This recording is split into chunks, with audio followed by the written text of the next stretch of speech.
Quadra kill.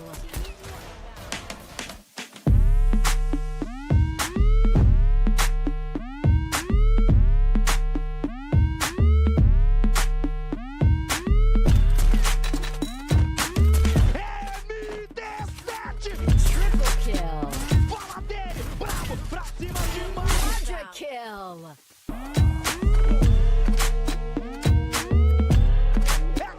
Já tomando a passagem, sai do está por aqui, dentro pra cima!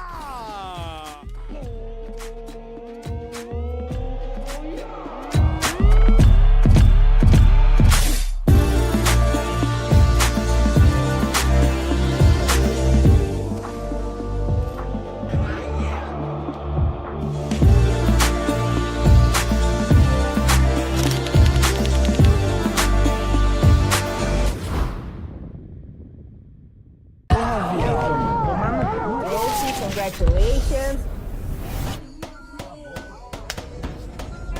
Bom dia, padrinho. Cadê? Sai dentro aí? Olha sem vazar. Parece que de aí, meu parceiro. Que isso?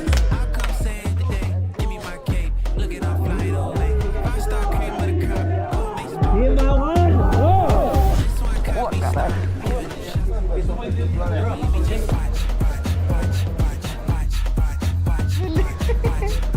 Que isso, mano?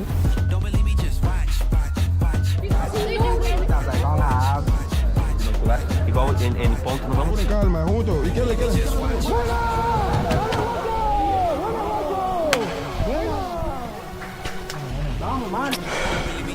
Oh, Carlos, Cabelão James. No, nada, primero que todo, pues muchas gracias. Congratulations. Boa, Cabelão. Congratulations.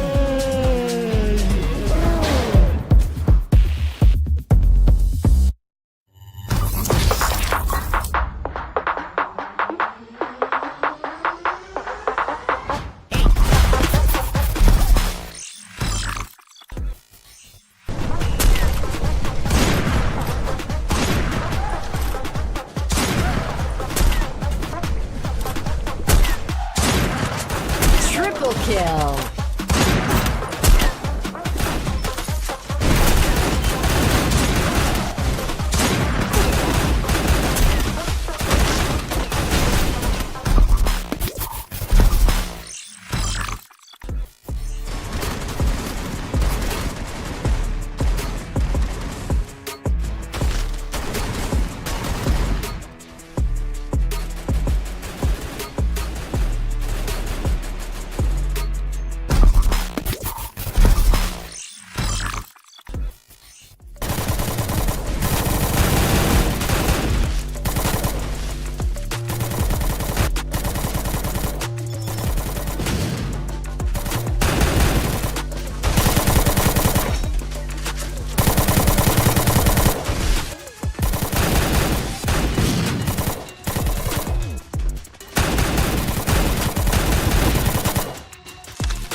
Unstoppable.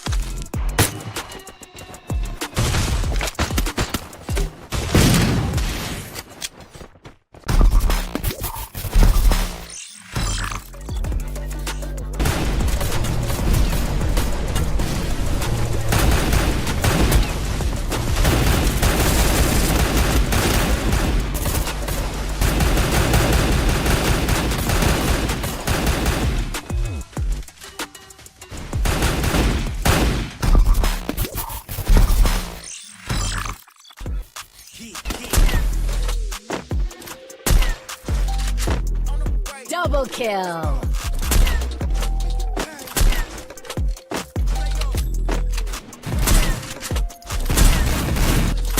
Quadra kill.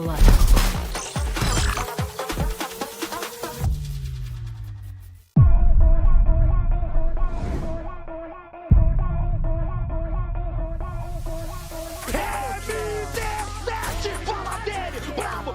Não foge do roteiro, é o Bermuda vencendo. The FFWS Global Finals are in full swing. ก็โดยรวมสัปดาห์แรกก็บุรีรัมย์ได้ทำได้ดีครับก็ตามคาดได้ที่1ครับ It's end of week 1 and all eyes are on Bermuda. With 5 wins and a record score in the first week, there's only one question. Can anyone stop them? Yo creo que podemos ganarles. Dari kita sendiri tim RRQ kita memperbanyak jam latihan, bonding bareng tim, sama kita membuild mental lagi. بالنسبه للمنافسين اللي ضدنا ما عندناش تخوف حتى واحد فيهم، كنشوفهم كاملين منافسين ديالنا ناويين نربحهم كاملين وما عندناش تخوف حتى واحد. Buriram chính là đối thủ mà khiến cho team mình e ngại nhất. Đó là nhắn nhủ tới Buriram là từng một tụi mình chỉ giấu bài thôi, tới chung kết tụi mình sẽ tung bài thực sự của tụi mình. Buriram hãy coi chừng team WC. As the chase for the spotlight continues, another heated dispute has risen in Rio, the clash of snipers, starring Moshi, X-Boar, and of course MT7, the backbone of Team Fluxo. Tao là xạ thủ số 1 thế giới. ผมอะ the best sniper ของจริง Não, nem sei o que você está falando, eu sou o melhor. Eu consigo matar os squads sozinho.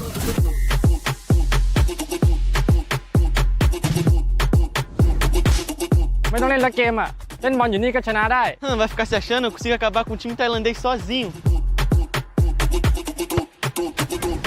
Siêu! Trong khi các bạn đang bận chiến đấu, Watt sẽ giành lấy mọi sự chú ý. Em và team em rất tự tin để có thể đánh bại tất cả đội tuyển và mang cho team mình cái chức vô địch rồi. Mano, a gente tá jogando bem, pra final nós vai estar 100% e vai amassar. ถ้าให้ผมทำนายกับตารางคะแนนก็น่าจะเป็นทีมไทยติดท็อปหมดเลยครับ แต่ผมอะอยู่ที่ 1 แน่นอน The heat in Rio is turning up. Prepare yourself for week 2.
kill.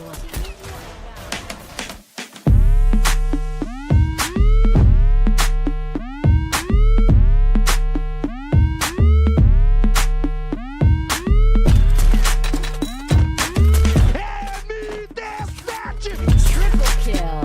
Bola dele, bravo, pra cima demais. Quadra kill. Export, já tomou na passagem, sai do por aqui, tentou pra cima.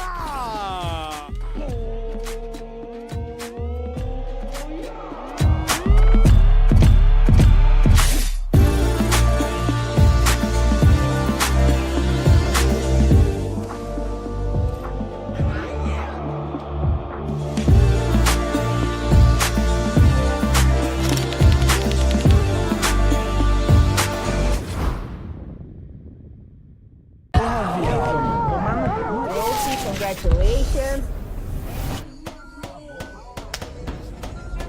Bom dia, padrinho. Pode sair dentro aí? Olha sem vazar. Põe essa cidade aí, meu parceiro.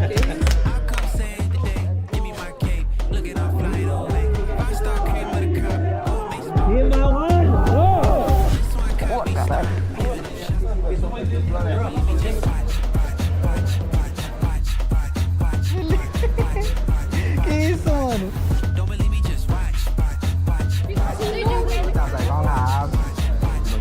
Igual em ponto, não vamos. Calma, junto. ¿Y qué le queda?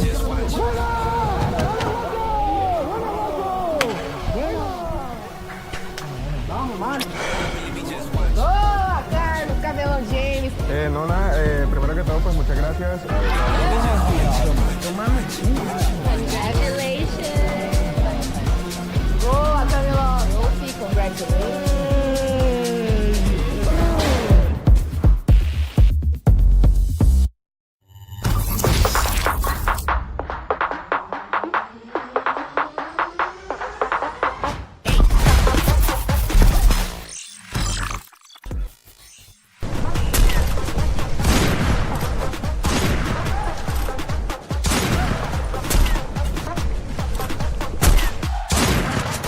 Triple kill.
Unstoppable.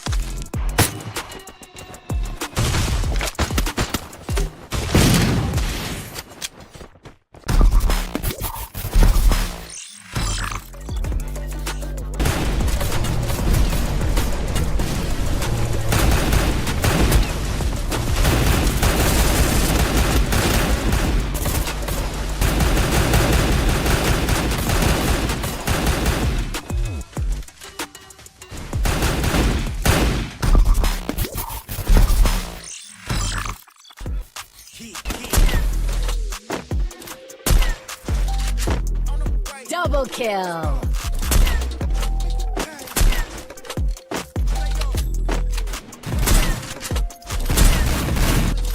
Quadra kill.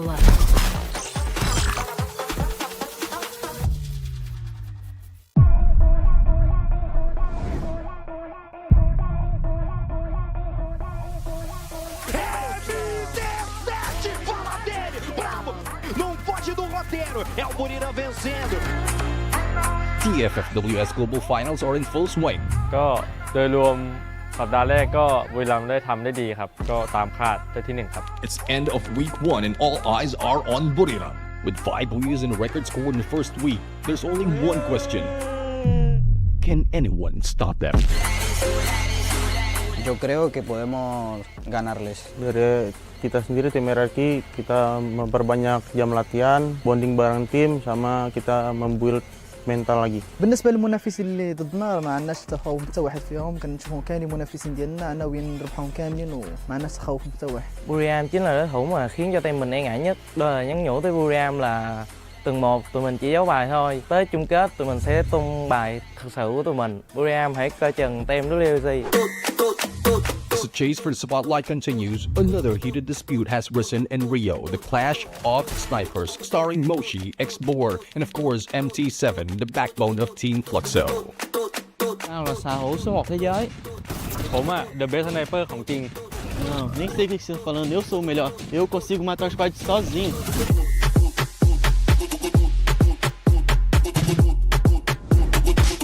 ไม่ต้องเล่นละเกมอะเล่นบอลอยู่นี่ก็ชนะได้ Vai ficar se achando, eu consigo acabar com um time tailandês sozinho. Trong khi các bạn đang bận chiến đấu, Watt sẽ giành lấy mọi sự chú ý. Em và team em rất tự tin để có thể đánh bại tất cả đội tuyển và mang cho team mình cái chức vô địch rồi. Mano, a gente tá jogando bem, pra final nós vai estar 100% e vai amassar. ถ้าให้ผมทำนายกับตารางคะแนนก็น่าจะเป็นทีมไทยติดท็อปหมดเลยครับ แต่ผมอะอยู่ที่ 1 แน่นอน The heat in Rio is turning up. Prepare yourself for week 2.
Quadra kill.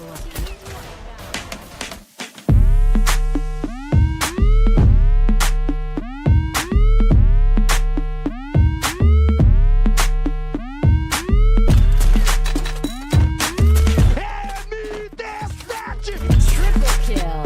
Bola dele, bravo, pra cima demais. Quadra kill. Export, já tomando a passagem, sai do por aqui, dentro pra cima.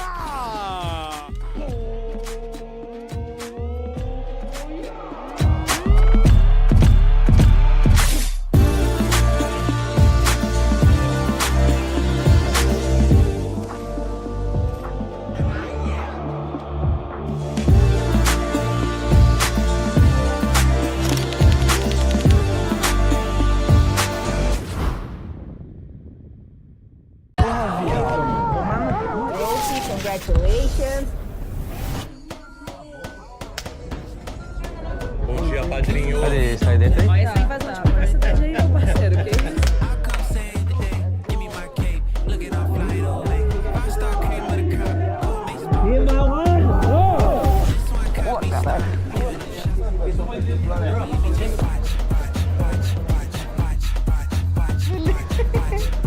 Que isso, mano?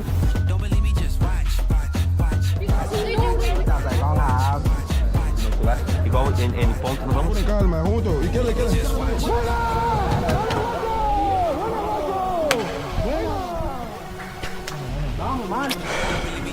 Oh, acá no cabelão James. Nona, primero que todo, pues muchas gracias. Congratulations. Boa, cabelão. Trophy, congratulations.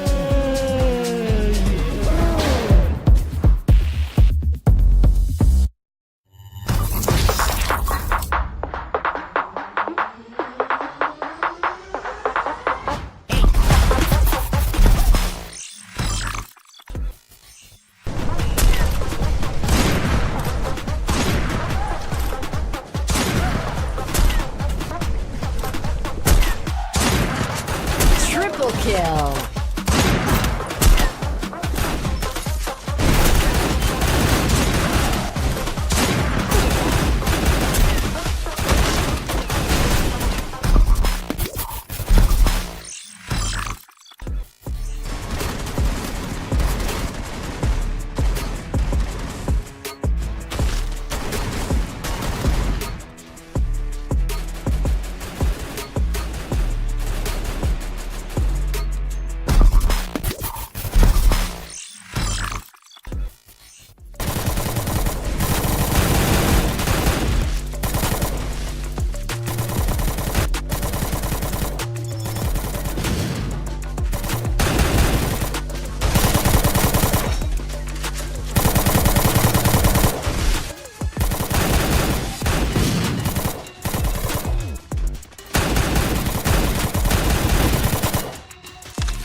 Unstoppable.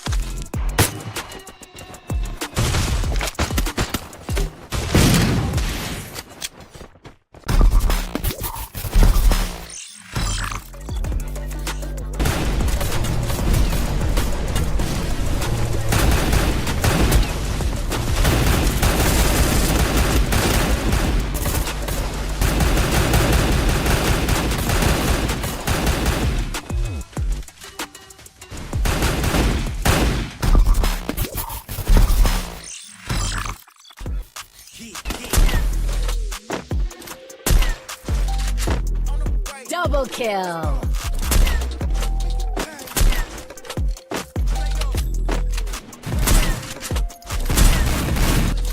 Quadra kill.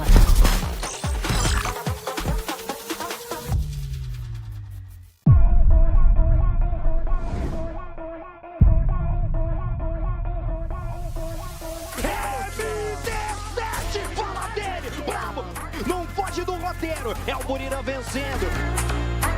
The FFWS Global Finals are in full swing. ก็โดยรวมสัปดาห์แรกก็บุรีรัมย์ได้ทำได้ดีครับก็ตามคาดได้ที่ 1 ครับ It's end of week 1 and all eyes are on Buriram. With 5 wins and a record score in the first week, there's only one question. Can anyone stop them?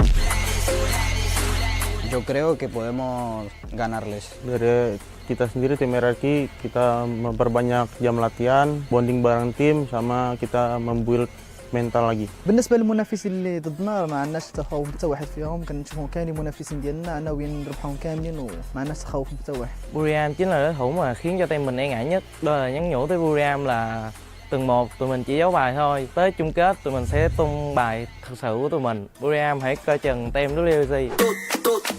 As the chase for the spotlight continues, another heated dispute has risen in Rio, the clash of snipers, starring Moshi, X-Boar, and of course MT7, the backbone of Team Fluxo. Tao là xạ hữu số 1 thế giới. ผมอะ the best sniper ของจริง Não, nem sei o que você está falando, eu sou o melhor. Eu consigo matar os squads sozinho.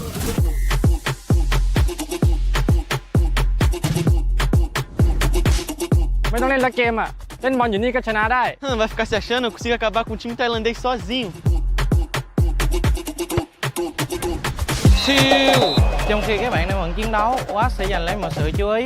Em và team em rất tự tin để có thể đánh bại tất cả đội tuyển và mang cho team mình cái chức vô địch rồi. Mano, a gente tá jogando bem. Pra final nós vai estar 100% e vai amassar. ถ้าให้ผมทำนายกับตารางคะแนนก็น่าจะเป็นทีมไทยติดท็อปหมดเลยครับ แต่ผมอะอยู่ที่ 1 แน่นอน The heat in Rio is turning up. Prepare yourself for week 2.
Kaspersky's now in Free Fire.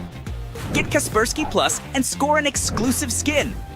With the most powerful antivirus, plus tools like unlimited VPN, gamer mode, and a password manager, you'll secure that booyah in style. Don't sleep on this. Keep your devices safe and play safe with Kaspersky.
What's up, survivors? The time has come. This is Rio de Janeiro, where anything can happen. And this is your chance to show who's in charge.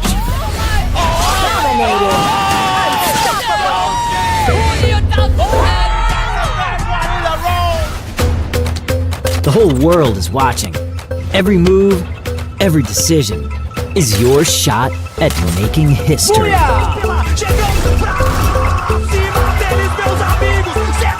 You can't slip up. Booyah! Rio is more than just the backdrop. Here, you got to take risks.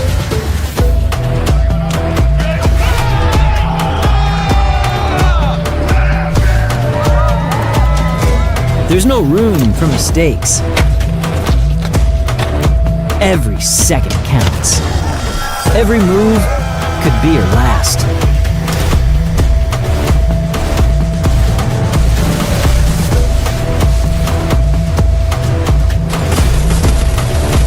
You are here to shine. The challenge is to become a legend and take the spotlight.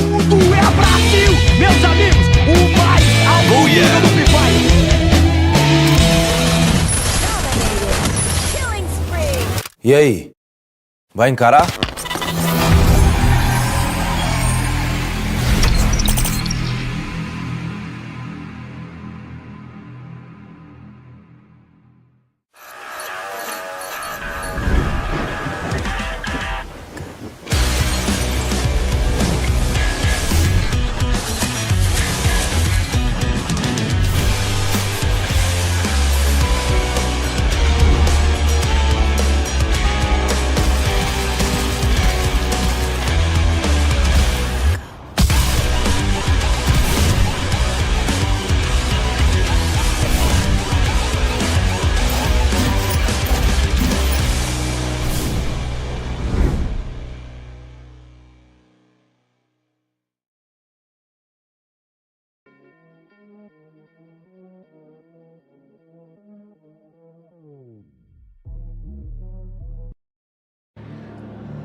E aí, pessoal! Sejam todos muito bem-vindos! Eu me chamo Camelota XP e tá começando Free Fire World Series. Último dia decisivo para os nossos times brasileiros e também os times asiáticos e Latam, tá bom? Mas assim, uma coisa eu tenho para te dizer, ontem tivemos dominância brasileira por aqui. Fluxo e Corinthians conseguiram ultrapassar dos 90 e poucos pontos, tivemos MT7 como MVP Kaspersky, enfim, estamos muito ansiosos para ver ambas as equipes na nossa grande final e também no Ponte Rush. Good morning, Yansu! Good morning, Camilota, and welcome back to Free Fire World Series Global Finals right here in Rio, the heart of Brazil. I'm Yunso. So let's talk a little bit about yesterday that we have MVP for Fluxo Bobs, and Fluxo also have a very good performance as well. But coming back to today, it will be a very important day for most of the teams who are trying their best to take the last ticket to go to the finals, 12 teams only. So today we will have two teams from Vietnam, Hui Esports and WAG. But I believe Hui Esports will need more effort to make their best to the finals. Also, we have Pain Gaming, Yuan Esports, and two dominators from Thailand today, Buddham United Esports and Twisted Minds. Vamos ver quem vai dominar de verdade, mas assim, Yuan e Pen Game seguem jogando por aqui. Vamos ver se nossos dois times brasileiros conseguem a classificação. Eles estão na zona de classificação, mas agora é se manter por ali. Mas temos na parte de baixo da tabela time do Paquistão, do Vietnã, da Indonésia e Latam. Então vai ter muita gente. Tá muito concorrida essas 12 vagas. A gente só vai descobrir no final do dia, então fica com a gente até o final, né, Yansu? As we are talking right now, everybody here is all trying their best, like I said. But I think for me, personally for me only, I think Buddham United Esports will dominate the ranking board again for today. But I will stay here, cross my finger and wish the best for my team, Hui Esports, to get the slot. But I really hope that the other team will have the opportunity to go to the final as well. Yansu tá torcendo pra Rua. Eu tô torcendo para os nossos times brasileiros. Vamos torcer bastante. Bora de recap. Vamos ver o que aconteceu no dia de ontem, juntinhos agora. Before we start our game, let's head back to see our recap and highlights from yesterday.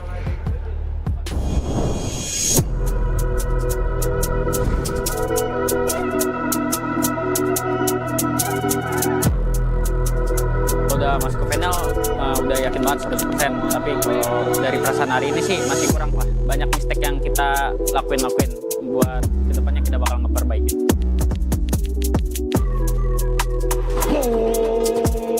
Hoje foi ótimo dia pra gente. Pra final a gente vai estar muito confiante e é isso.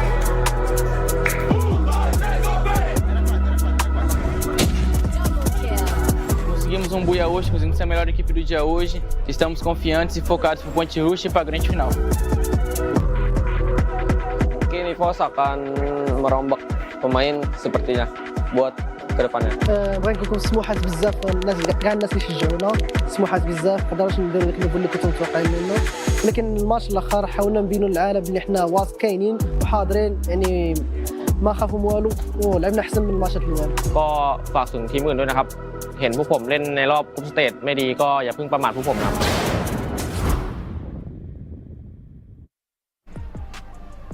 Ladies and gentlemen, welcome to the show, and this is Free Fire World Series 2024 Global Finals. This is the last day of a knockout stage and the last chance for the teams at 13 to 17 from groups A and B to take their spot on that 12. Going to Point Rush and to Grand Finals, we are hoping that everyone can put their best foot forward for this day. But Onicaster says we're the voices that will be bringing the action to you. I am Neptune the Gentleman Garcia. Together with me is the one and only Gideon Q.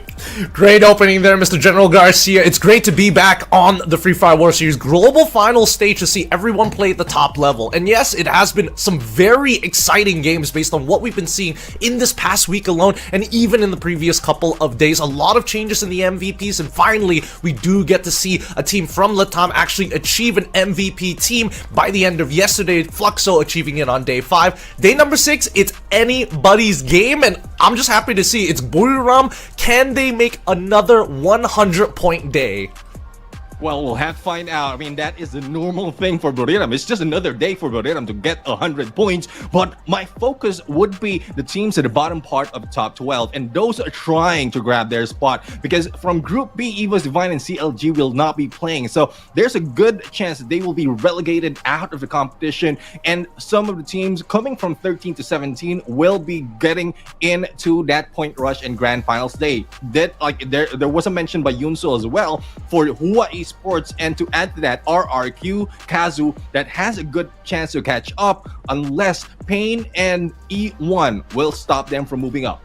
I mean, the odds are very, very slim, right? Between these teams, it's going to be difficult to identify where they're going to be dropping unless they're really going out of their way just to stop these teams. I think most people right now are more worried about their position and making it into that top 12 before we head on over to the 22nd and 23rd where we start playing the Point Rush.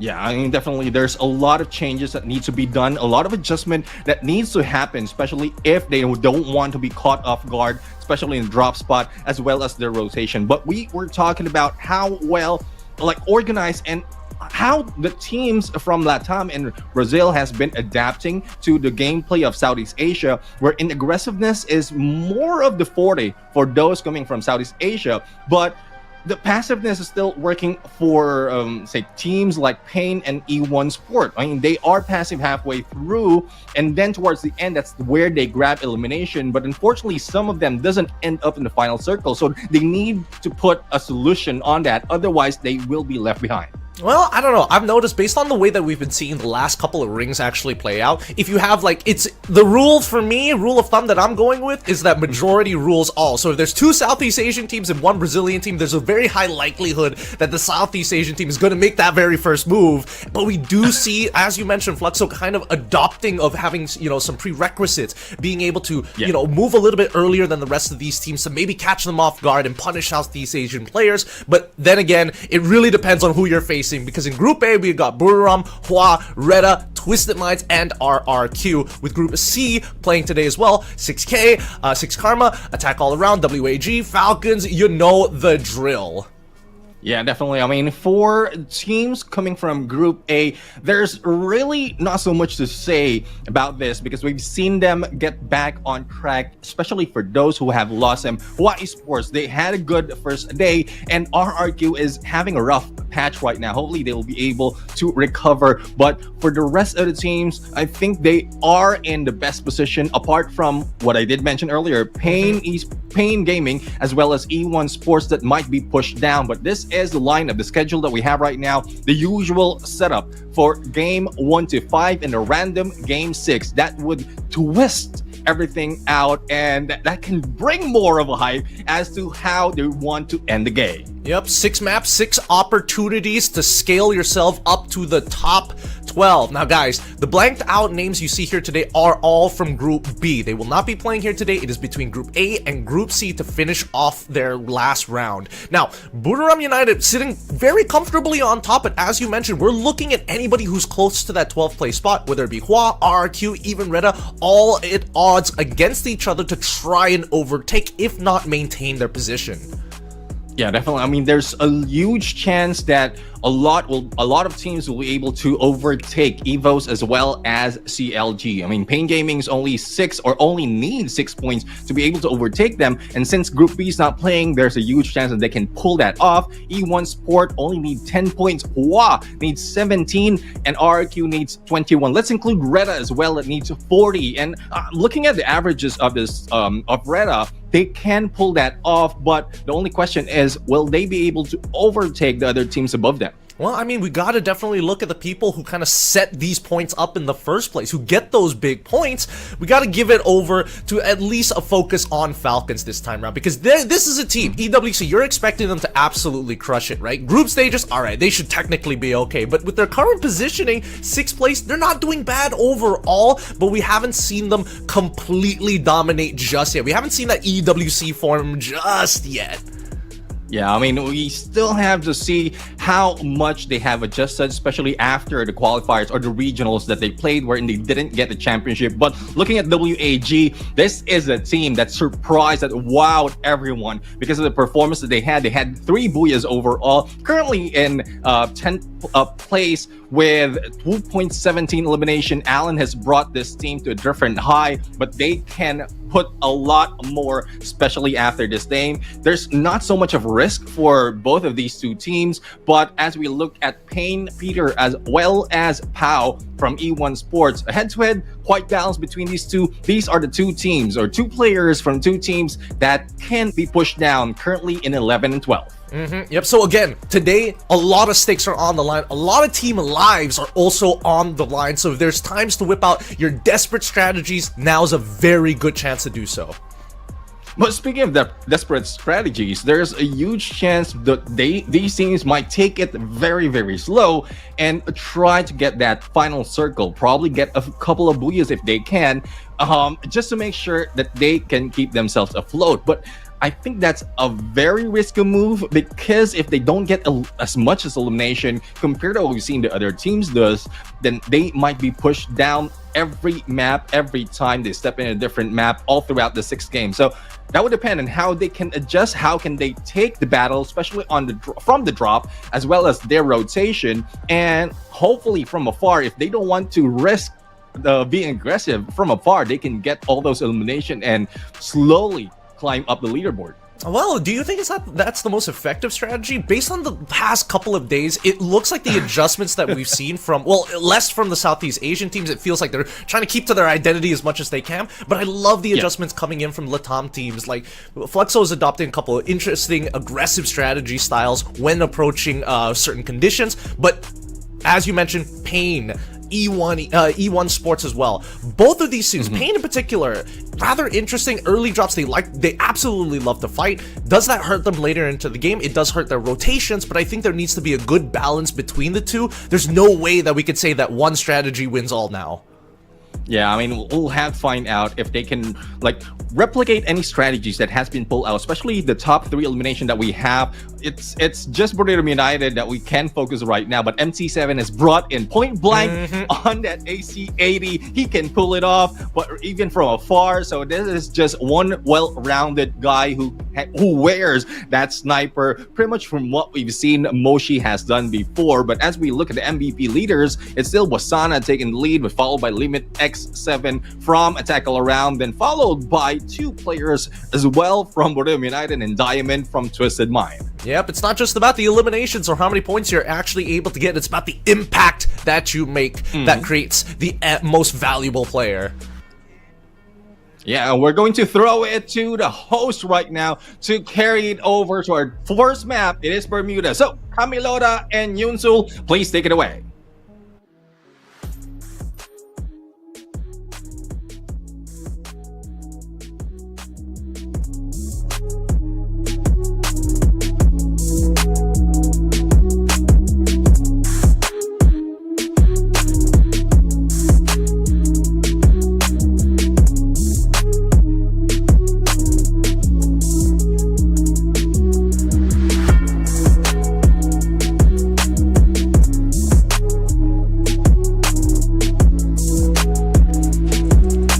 Certo por aqui, Peu e Raja, bora decolar. Vamos pra Bermuda, o mapa mais clássico do Free Fire, Yansu. Yes, and we are going to start our first game with a very basic map, Bermuda. So, have you guessed which team we get the booyah first? Which team from you?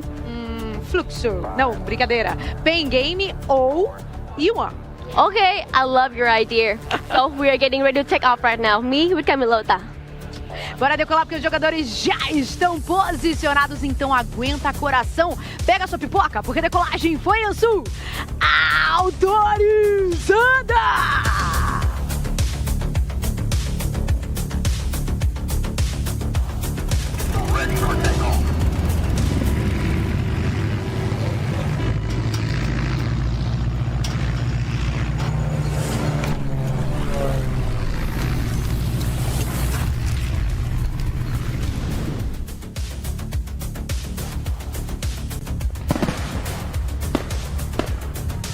At the grand finals, it is going to be Bermuda to kick things off here today. Everybody knows this map. Everybody loves this map. The default upon all defaults. We're only expecting the best here at FFWS.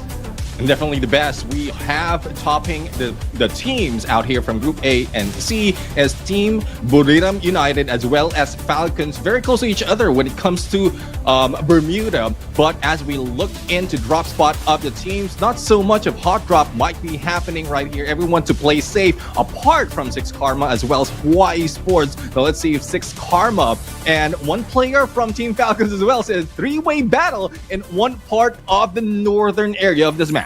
Yep, the northwestern side is already a hotspot between these three teams, and I think it can only mean one thing for Twisted Minds. It's either they go to the east side and try and take out Retta, or they're gonna go and join that western front. For now, we look on over to Six Karma, who's chilling by the shipyards, pretty close to the fight, but not within earshot just yet. If they keep on moving and following that circle, they might just get involved with that battle happening up topside, or maybe pick off a couple of those stragglers. Yeah, we'll have to find out though. Bad has been taken out by Hawaii Sports. They grabbed that first point and instantaneously has been brought back. But it's not so, doesn't make so much of a difference because they're still in losing phase and a lot of changes might happen. But Nico might be in trouble. Two players rushing in and from a far shot from Team Falcons. Peter right now, Bison in hand, will try to go in. And there goes a triangle push being done by Team Falcons. One elimination and Six Karma receiving all those damage. And a perfect time to take out Nico as well, but it looks like On Fire has just met the gazes of Hua. Death already has knocked him down, and I think that at this point, looks like they want to take a full engagement here. They know exactly where Hua is, so they want to encapsulate them from every angle possible because they are playing on the outside of the structures. Yeah, we have Poppy has been left out and the rest of Hua is now pushing in. Yanbin from behind, connected by the Cassie. Death has met his death, and let's see if Poppy will be able to pull that off. Peter goes in for that takedown, and Keroro up close and personal. Mag 7 in hand and was able to take down a few more. Only one remains. Shin will be left out and will try to pick up as many coins as possible to bring his teammates back, unless he will be taken down by the Team Falcons. And Falcons, they've got a bully playstyle, right? Once they know that they've gotten one of your fingers, they want the whole arm. They want your entire shoulder. They want the top half of your torso. They're going to keep on poking at you until you give them everything.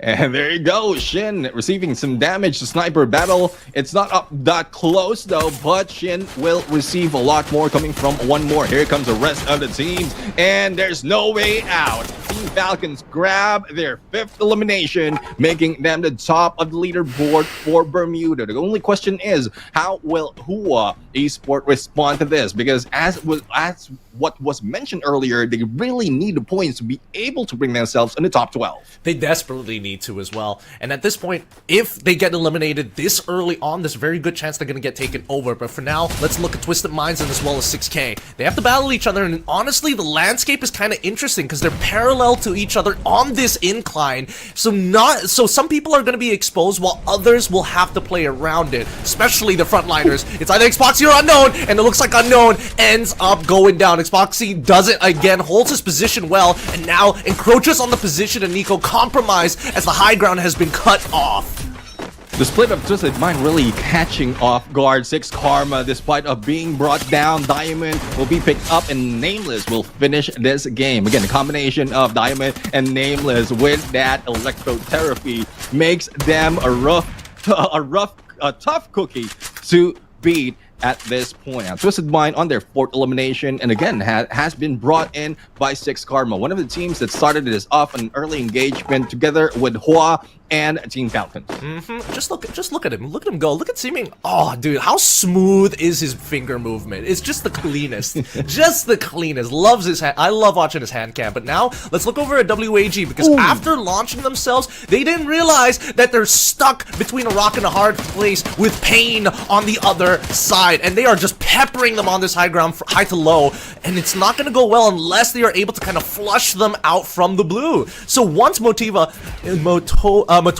is out of that blue, they're going to be able to regroup with the rest of the team with WAG now on that blue side, and will have to fight for this high ground. And we'll have to find out. I mean, Motovia was able to pull away just in time for backup to arrive, and WAG pulls back as well, but they have to cross that border of the blue, and there's no way but to go against Pain Gaming. Noda is going in for the rush together with Peter XL, and WAG will be stuck in this ridge, nowhere else to go, so they have to fight. But what else do they have? Not so much of healing being done by Cyrus right now, so I think he's out of meds and he needs some help. So this position can pull, they can pull a surprise against Pain Gaming unless the pinch works for Pain. Let's see whether this pinch is going to work or not. Goose is about to come over to the high ground on the right-hand side. With Xborg and Cyrus having to hold that line, Krillin is going to force him out of position, realizing that he's isolated and by himself. Takes the lower ground just to double confirm as they take a 2v1 as Xborg is going to fall behind them. Finally, the electrotherapy man is in the building, and he's cleaning up shop fast as WAG get picked off one by one, leaving Alan all by himself. Alan will have to go in for the push against Motivate, and Motivate goes down, and there goes the takedown against Alan by Goose. They played Duck Duck Goose, and WAG is it out of the game following 6 Karma. So there's only 10 teams remaining, and 6 Karma will be, 10 teams remaining, and 6 Karma might be the next one unless they recover. Only 1 remains for this team, and Pain Gaming has brought in the pain against WAG. The good chance they can overtake CLG now because they only need 5 points to do so. Yep, just keeping you on your toes, Neptune. You know, 2 sets of 6K members, you know, Twisted Minds, a Brazilian as well as Thai team, apparently. You know, all these things should keep you nice and sharp. But RQ at this point of time, looking on over at a singular building of Attack All Around. Now, Attack All Around, not living up to their namesake, is going to have a pretty tough time against RRQ. If they take that next building, they've already spotted each other, but fighting now is pretty dangerous. They're going to use the binoculars to try and scout out the area because they don't know if they're going to get thirded, and especially during global finals, you can expect that nobody's going to waste an opportunity.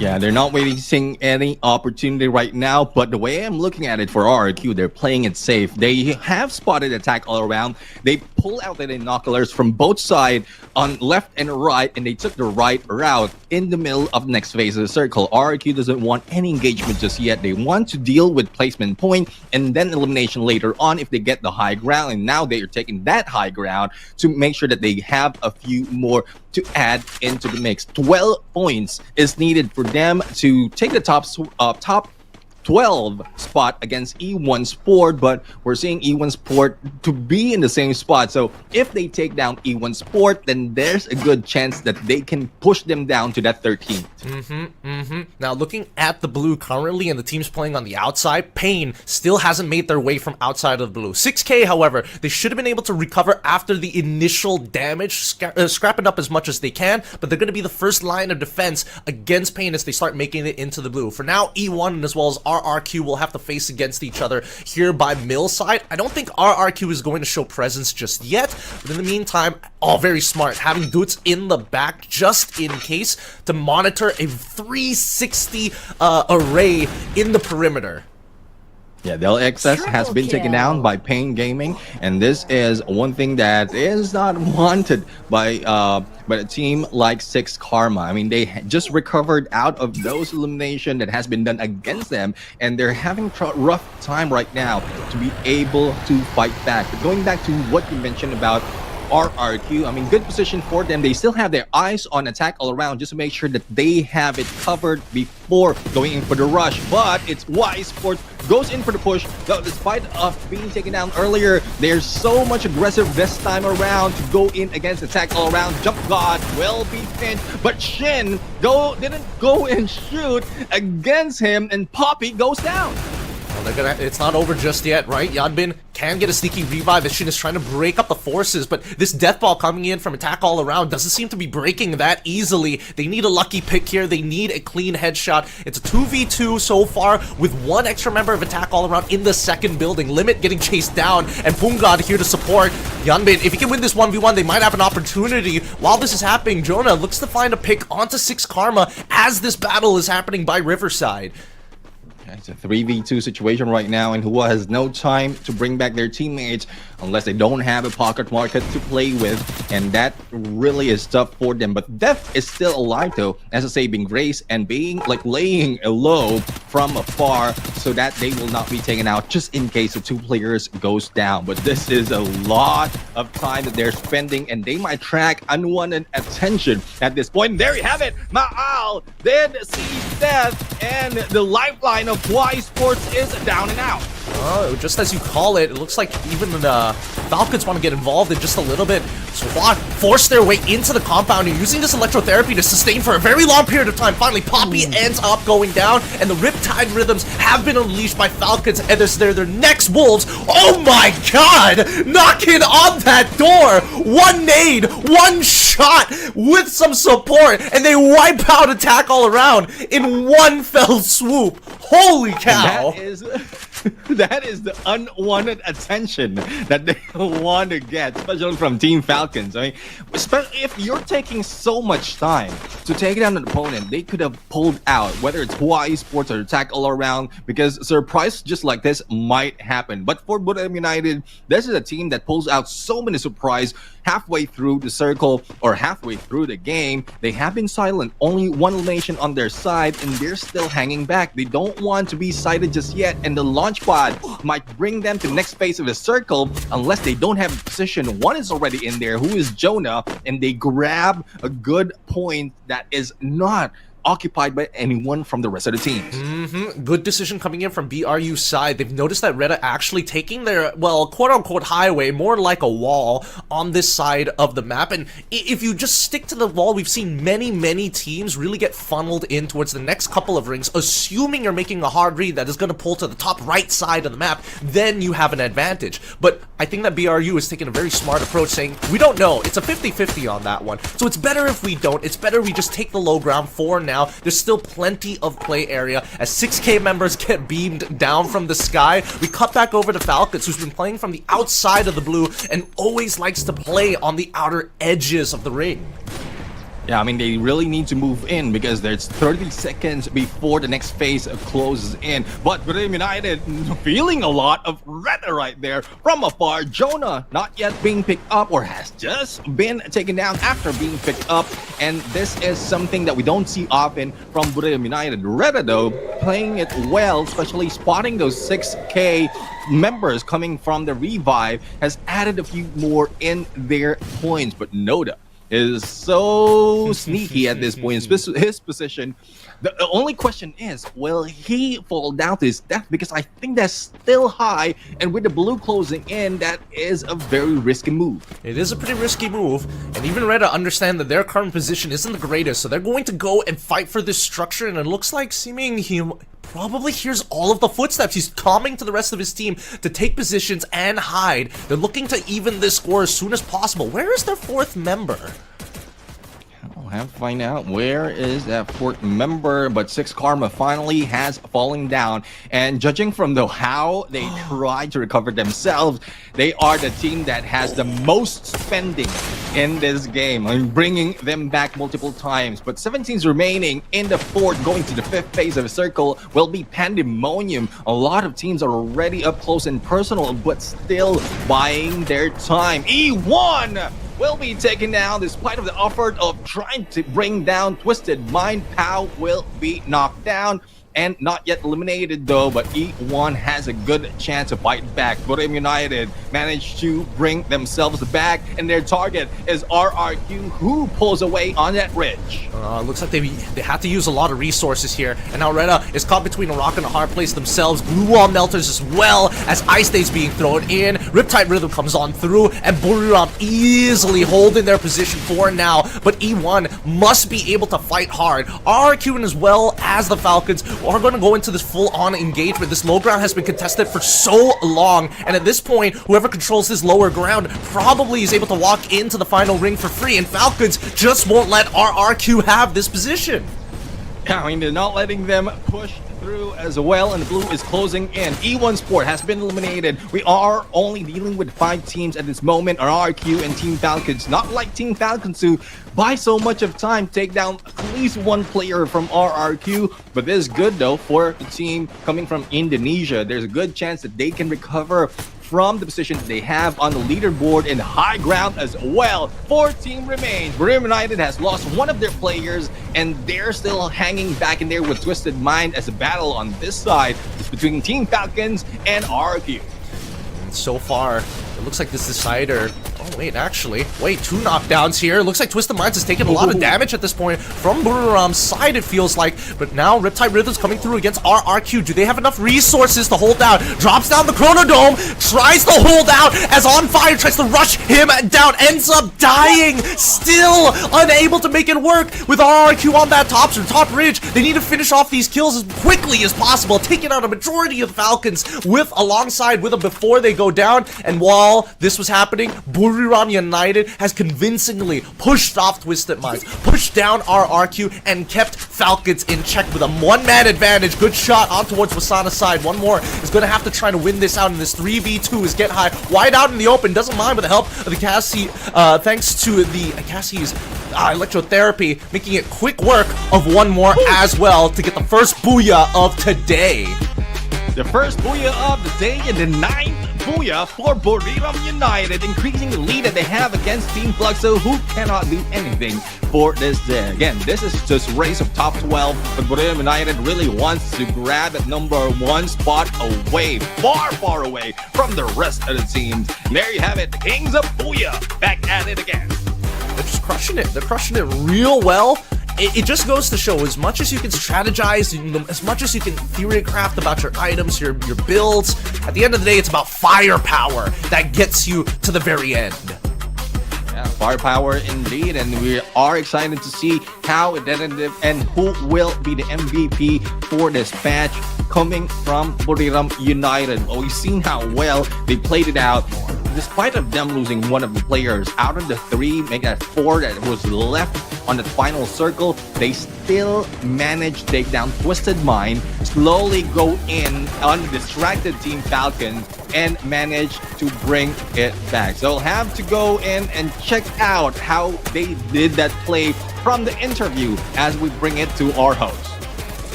Buiazão da Buriram aqui, seria estranho, né, se a gente não visse um buia da Buriram, mas eles já começaram em grande estilo aí, trazendo esse buia contra Team Falcons, que também é um time tailandês. Vamos trocar uma ideia agora com Get High. Okay, so since you guys are leading the the standings, I would like to know what you have prepared for today, because you are in a very safe place, and are you guys just practicing for the next stage, or maybe are hiding some tactics? ก็คือเหมือนตอนนี้ทีมบุรีรัมย์นำสกอร์บอร์ดอยู่ท็อป1อยู่แล้วแล้วก็ค่อนข้างอยู่ในจุดที่เซฟแล้วแบบว่าจะเล่นยังไงก็ได้แล้วถามว่าตอนนี้เรายังมีการเตรียมพร้อมสำหรับรอบไฟนอลยังไงหรือว่ายังมีเทคนิคอะไรหรือแบบวันนี้จะเล่นยังไงก็เล่นตามแผนที่วางไว้ครับไม่ได้แบบเล่นชิลแบบเหมือนว่าแบบคะแนนเข้ารอบแล้วเล่นซ้อมแผนเราเพื่อรอบไฟนอลครับWe use some tactic that we're gonna use in finals for today because we don't want to play shield anymore. We just like try to be not too careless. So they are showing their game today. Yes. Ok. Tá, minha primeira pergunta foi em relação ao jogo que eles estão trazendo pra hoje, porque eles estão em primeiro lugar na tabela, estão num lugar super tranquilo, confortável pra eles, não tem com que se incomodar. E aí eu quero exatamente saber qual que é o jogo que eles vão trazer hoje. E na verdade ele foi bem sincero, o Get High foi bem sincero, e ele falou assim que hoje eles entraram pra jogo, vão mostrar o jogo deles, eles não estão nem aí, não vão se preocupar, até porque, né, os caras estão dominando tudo por aqui. Please, Yusuf. Yes, I think today is Sunday, so Sunday the King plays Buriram United Eastward.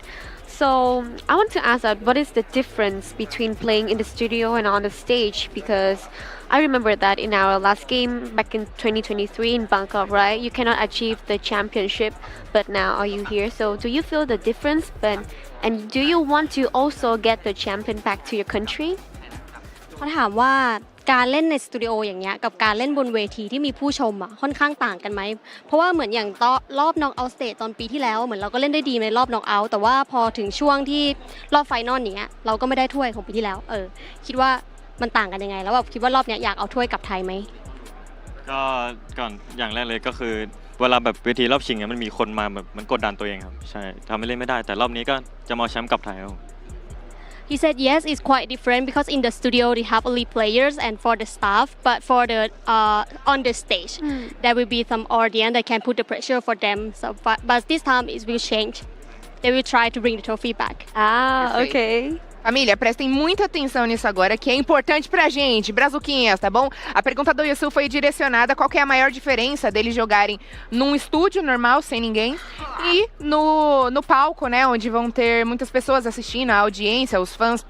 E ele falou que tem uma grande diferença, porque no estúdio eles podem jogar um pouquinho mais calmos e tranquilos, e eles sabem que quando tem torcida, a pressão aumenta, a pressão é maior, mas eles vão fazer de tudo para levar o troféu de volta para casa. E a gente tem uma missão, botar pressão neles aqui, beleza? Vamos de melhores momentos agora, porque a Buriram já conseguiu seu primeiro buia por aqui. Yes, and this is the end of our interview. Thank you so much for watching, and again, congratulations to Buriram United Esports for such a good performance to us. Now let's head back to our caster and watch the highlights. Thank you to our hosts. Of course, great interview once again. A good point being brought up here. Home and away advantage, especially when you don't have the home crowd shouting behind your back.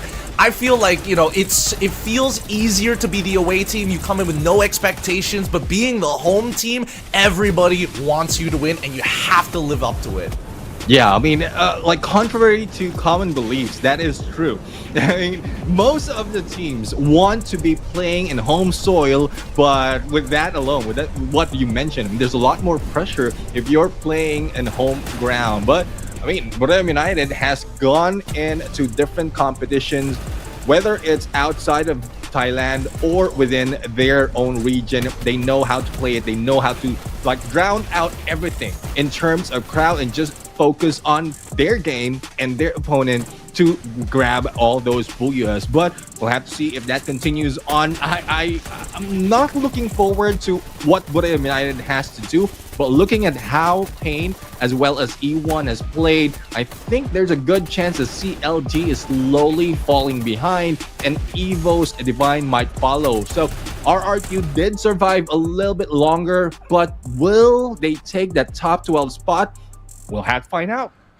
It's really hard to say. It's really, really hard. I think both Hua and RRQ are in that same boat of, guys, we're not playing the way that we used to, you know? We used to crush it. What's going on with us right now? And then you cut back to BRU and it's just like, I've never had a bad day in my life. I wake up with perfect hair. I never have to worry about any of these things. Like, just look at Moshi, right? 4 eliminations, having a good amount of damage, plenty of assists, MVP through and through, and the lineup that they're going for, going to be the Skylark with 2 Tatsuyas and of course the Cassie bringing out. And one last thing I have to point out, Get High, I can only assume he's a great lover. That man never breaks eye contact. With the way that he looks into the camera, man, he steals my heart. Oh yeah, definitely. Yeah, I mean, it's just good that we're seeing a lot of, I would say, stage presence coming from some teams, because most of the time, if they go in onto an interview, they're very shy. They don't talk that much. But Get High is different this time. I guess a lot because of the number of instances that he has been on the stage. He has gotten used to it. But as we go into the key players of that game, 5 elimination goes to Peter from Team Falcons.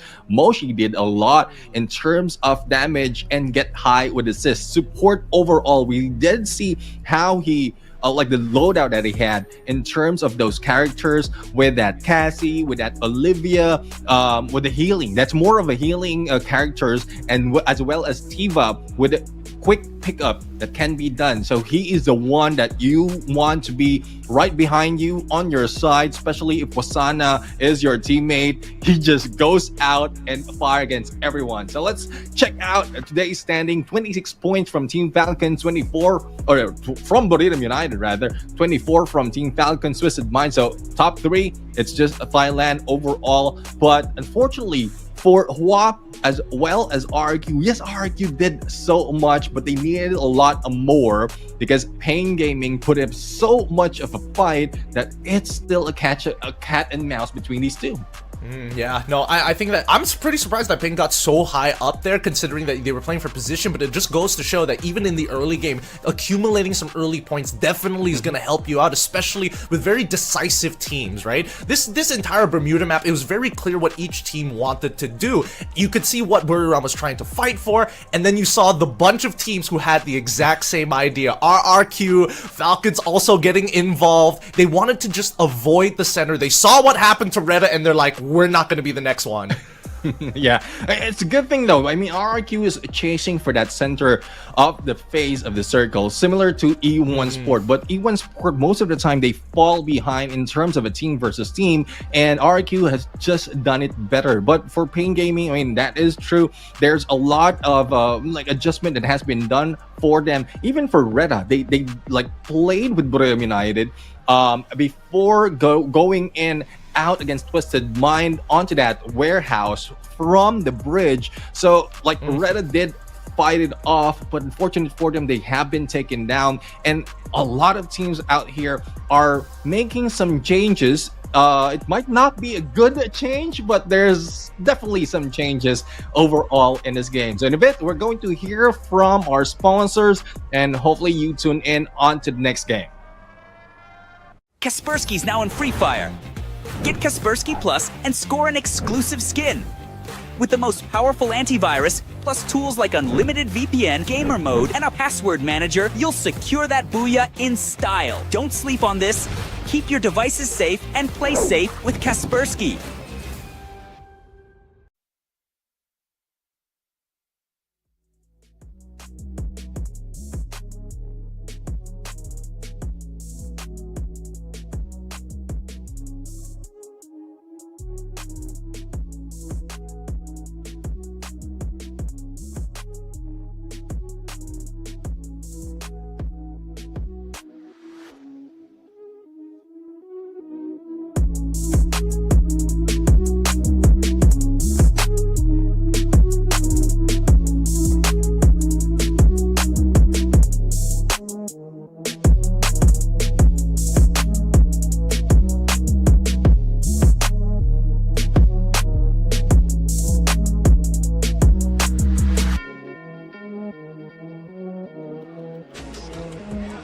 Bora decolar, Peu e Raja. Vamos para Purgatório. Nem céu, nem inferno. É Purgatório, Insu. Purgatory will be our second map, and like I said, Sunday the King play started the Buriram United Eastward with the biggest booyah we have ever seen. But in this game, I think everything will change and they cannot take this booyah anymore. And I wish that to be another Vietnamese team. So let's get started and take this off. Jamais vai ter buia brasileiro. Bora decolar porque os jogadores já estão posicionados. Então aguenta coração porque a decolagem foi autorizada.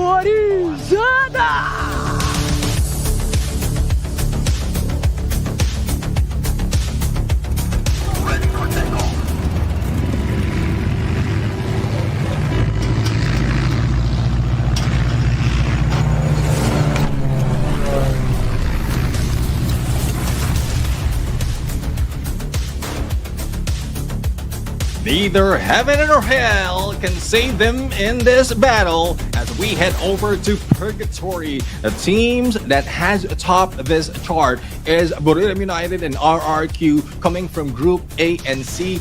Both of them have 2 booyahs. The only question is, will RRQ bring this back to their side? Because as we keep mentioning, they they desperately need this booyah as well as a lot of points. But as we look into flight path, it's skewed over into the north. That might be tough for everyone else. Yep, looks like the southern side is not going to be as accessible unless you truly go out of your way, and I'm expecting one team to be going out of their way. That's going to be the Falcons here, heading quickly down towards the southern side, but it looks like they may have jumped a little too soon. We'll see whether or not they're going to get involved early like RRQ right now as they deal with attack all around, already finding multiple bodies on the floor. 1 elimination, a couple of knocks for themselves as well, bringing that up to a quick 2 eliminations with their squad at full fighting force. Razor just runs away. Yes, they want to be aggressive. They want to take over their reign on Purgatory, but they have 2 teams to deal with. And there goes a vehicle about to explode as WAG wreaks havoc in this fight. But there is a good chance that they can bring back Duts unless Hua continues on and chase them out. Damage being dealt with, but it's a good thing the Kazi is helping them recover, and with coins that they have gathered might be able to bring it back. A Bay right now will be at bay as one more shoots him down. No weapons on him at that point. That makes it difficult for them to fight back. Really unfortunate. Unfortunate they're caught between a rock and a hard place, right? You want to leave the area, but then Hua says no. If you stay in the area, you still get peppered down by the Falcons. So they made the smart decision of leaving a straggler behind to slow down the aggressors being in Falcons and hoping that they can get past Hua as the gatekeepers. But at this point of time, looks like even for Hua, turning their direction straight to Falcon's side as they're going to contest for the Arsenal. It's not even open yet, but it's worth contesting. Yeah, we'll have to find out. Poppy has jumped off already and on fire. Will be brought down. Double vector in hand from the hands of Yan Bin. And backup is there as well. Kiroro will be stuck in one corner. And no, Y Sports will try to get away. Vehicles already on fire. And one more will bring more fire onto that battlefield. Kiroro, though, is stuck into the corner. And there's nowhere to go as we say goodbye to 6 Karma being eliminated first in this second map. Yeah, the one thing that's really great about Falcons is they know how to split your attention. Not split your composition apart, but more so where you should be pre-firing, where you should be looking towards. Every single time you look away, it feels like they just sneak a shot in, and Shin, unfortunately, feels that wrath. One more is able to find a little bit. And even Twisted Mind taking on WAG at this point of time. Looks like Kwa, everything they've done so far, down the drain, has to play it safe, has to try and get out of here or buy as much time as possible. Yeah, Yanbin has no fight in this battle. I mean, Sniper against a mini Uzi, there's not a fight that you want to take. But one more is just giving him so much more in this engagement. But nature is still in the side of Yanbin. And I guess there's plenty of time that Yanbin has bought in already. But Death might not have made so much of a move to recover their teammates. And here comes a rush. Yan Bin goes in for Rebel Rush up close against Kiroro, but it's Peter with an AUG who takes him down, and Team Falcons grab their 4th elimination. Beautifully played there. Send Kororo around him. He's not even healing back up, right? He doesn't. He has the meds. If he wanted to, he could have. But at that point, why should I? Don't put yourself at risk. Don't take that first shot. Walk up, drop that glue wall, and let your supports do the rest because they've got better angles rather than putting your body at risk. Now we cut back to Hua. Death. Only member surviving so far, has a couple of credits, is able to buy 2 back, not enough for their 3rd, but they should be able to recover here by Lumber. Now, let's have a quick look at the map, right? Because this is on the southern side of the map. Yeah, we'll have to find out who gets away from the southern island, who's moving in onto the other side as well will be Twisted Mind, who fought against WAG, and this time in WAG has been split up because of the takedown that Twisted Mind has done against them. But it's still so much of field to play with, and RRQ has no one to contest their position in Mount Villa as they head into, well, I would say Central or Golf Course, but Abe is already in there, especially with what happened against him and one of the players of Team Falcons. I think they might want to stay away from that path. I am curious though whether anybody decided to kind of raid Marble Works, or did RRQ, only touch the southern side of that western island. In the meantime though, E1 and now the arsenals are open as well. They will be able to load themselves up with some high-leveled weapons, if not some powerful gear, and even marking X-board for death from WAG, which begs the question, where are they in comparison to E1? Yeah, I mean, well, WAG is far from being taken down in top 12, but E1 though, they only need 1 or make that 2 more points to go ahead Evo's Divine in the leaderboard. So E1 is just buying their time. They want to get that placement to make sure that they have a few elimination as well, so that they can concrete their position in the top 12, unless they will be taken out by any of the teams. But it's really tough for Evo's Divine as well as CLG, who cannot do anything about this, because it's by the end of the day, there's a huge chance, or probably a bigger chance, that they will be knocked out of top 12 and the other teams will be moving up. They will lose their chance to get into Carioca Arena. Well, but gotta have a little bit of faith if you are their fans. RQ on that southern side, moving from Central. Looks like moving from one island to another island is not that bad, but it looks like they might want to consider mirroring Falcons. They knew that they were on this side of the map. They just don't know where they are. Oh, no, actually, I take that back. They actually know that Hua is around the area, playing on the outside in the blue zone as it slowly comes in. The thing is, Yanbin has lost his life on against Team Falcons, and now Hua Esports is troubled to be taken down. Well, I would say for death, he is alone. Razor goes down though, but Abe will try to go in for the rush, and the rest of Hua Esports needs to rush in, but Razor has been taken down. FGL gameplay by Hua Esports, and RRQ brings back their teammates. Zero elimination, needs to get away. Hua is now on fire and might be able to catch up. We'll see whether or not they did leave a straggler. Abe is going to have to deal with Shin all by himself. Ideally, if he knocks him down and gets the free elimination, that'd be great. But now the Cassie's electrotherapy has already been locked on top of him, and then Abe goes down pretty fast in this 2v1. RQ are still not out yet, but at least for Hua, they fully recover from this damage. I mean, Hua Esports needs 10 points to be able to cross over to the top 12, and they are, I would say, 4 points behind RRQ. So if Hua Esports has a target that they need to take down, it is RRQ, and they had the 4 that they need to overtake RRQ, unless RRQ grabs a few more. But speaking of grabbing, here comes E1 grabbing their position onto Brasilia, and they will be right next door against Attack All Around, as well as Reda close behind. Even on the southern side, we do see that RRQ is making their way up towards the north here. We'll see whether or not these teams are going to engage. I don't think E1 as well as Attack All Around are inclined to fight against each other at this point. Looks like both teams are scoping out the area. Attack All Around was here first, so I would only assume that Reda understands the whole scenario, while E1's trying to figure out what's going on here by Brasilia, and why isn't Attack All Around doing much in that building. Yeah, I mean, probably just waiting where the next phase of circle will be going, as the second will be closing in, the third will be counting down a bit, but UAVs has been pulled out and they don't want to be spotted. Reda is now having their RRQ as their target, but that might bring the attention of the rest of the teams on them. But the good thing that the angle that they're taking is against E1 as well as attack around, so they can just fire freely against RRQ. That's perfect. This just might allow Attack All Around E1 to take pot shots at each other while the attention of Reda is towards RRQ's side. But with those shots being thrown at RRQ, it may have attracted attention from the high ground. Up at the north, Twisted Minds, launching themselves down to Reda's position. Well, good old Twisted Mind. I mean, they're not slowing down despite of all the troubles that they had earlier. They want to be that aggressive, and they rush in against Reda is one signature move that they've done now. Let's see if they'll be able to pull it off. There goes a rush and a takedown against one of the players of Reda. It's Lopez, if I'm not mistaken, who's already on the ground. Diamond and Nameless, the dynamic duo who has made a lot of aggressive move, joined with Expose.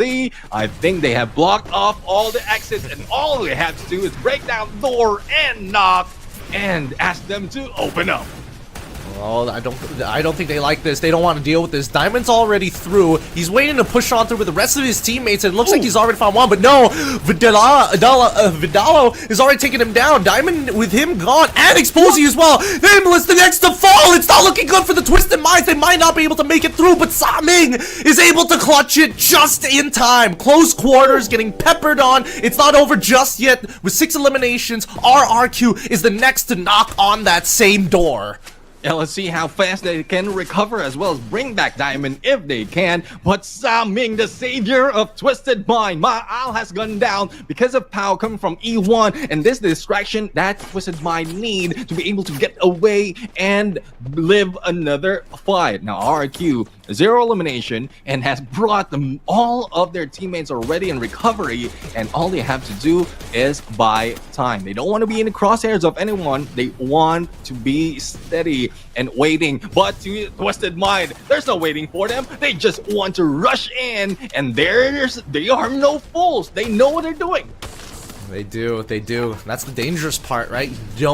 Sometimes you don't understand why they're being so aggressive. Other times, maybe it's just a fake out. But all of these teams are held hostage against each other here by Brasilia. And this is only the 3rd zone. The 4th is about to get revealed. And if it pulls out into the open area, oh my goodness, this is going to get very bloody very quickly.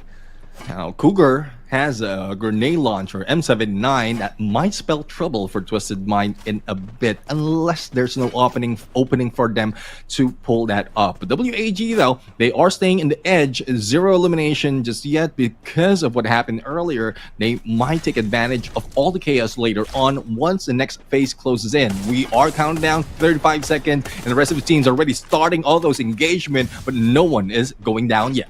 And it pulls towards the current structures where all of these teams are kind of hunkering down, held hostage, you know, all keeping each other in check. A small community just off the side of Brasilia here.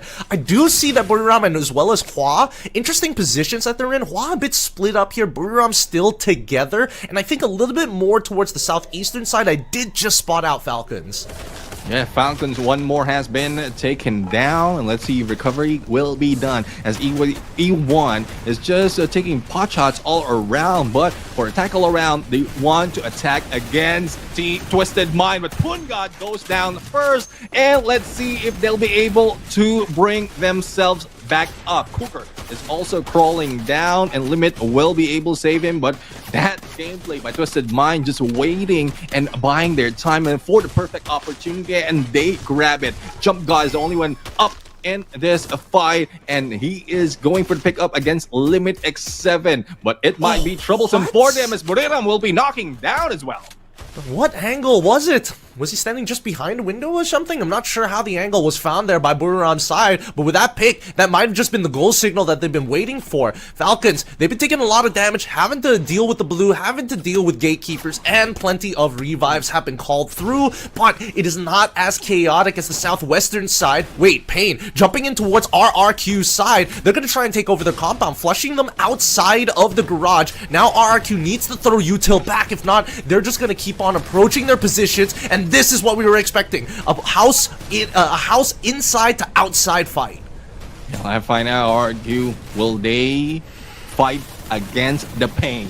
Because Pain Gaming is that aggressive, and Razor goes down. I'll manage to fight back against Peter, and only one remaining. Noda will not be nodding at this point. He just won out, and he wants to bring back his teammates, but the takedown against RRQ might be it. And RRQ has lost so much in this battle, as Team Falcons will also be in the fray, but it's only Kuroro in that corner, standing still, no sound being made. He just wants to be left alone.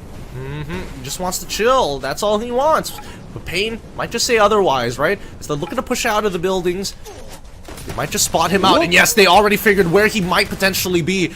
He tries to go for the double tap, but that just means that the Falcons have been eliminated. Too much resistance getting into the ring. And here comes Buriram as well, knocking on those doors against E1. These building to building neighbor warfare. This community is falling apart.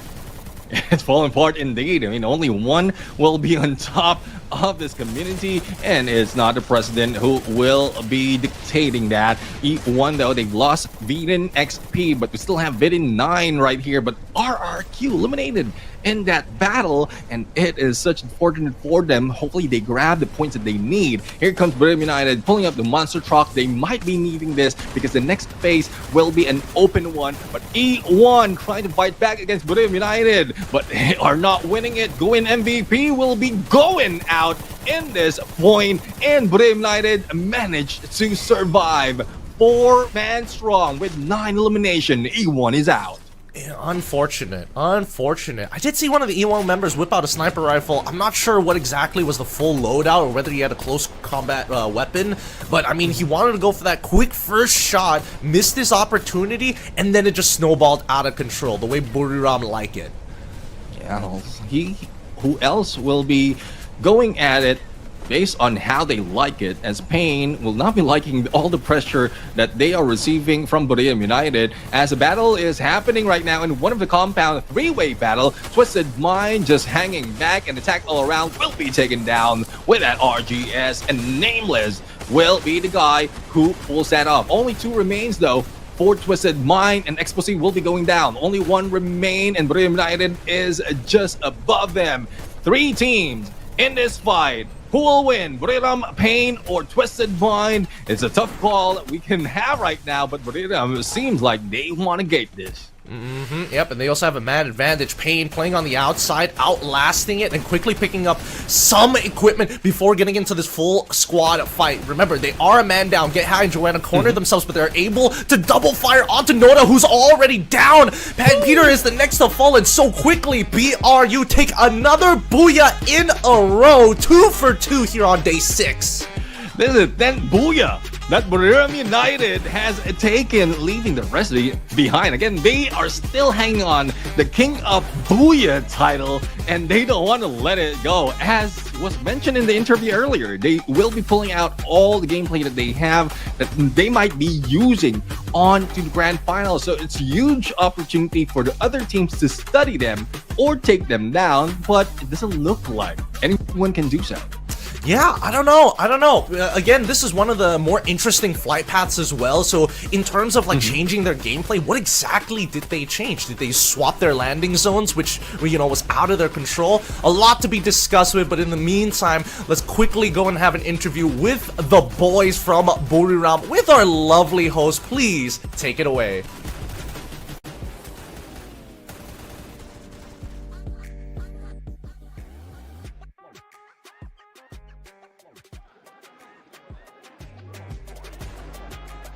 Mais um buiazão nas mãos do Buriram, e esse veio cedo, essa dobradinha veio cedo aí, né, uma seguida da outra. Vamos ver agora o que eles têm pra falar, porque na primeira entrevista eles falaram que vieram pra jogo, não vão esconder nada. Please, Yusuf.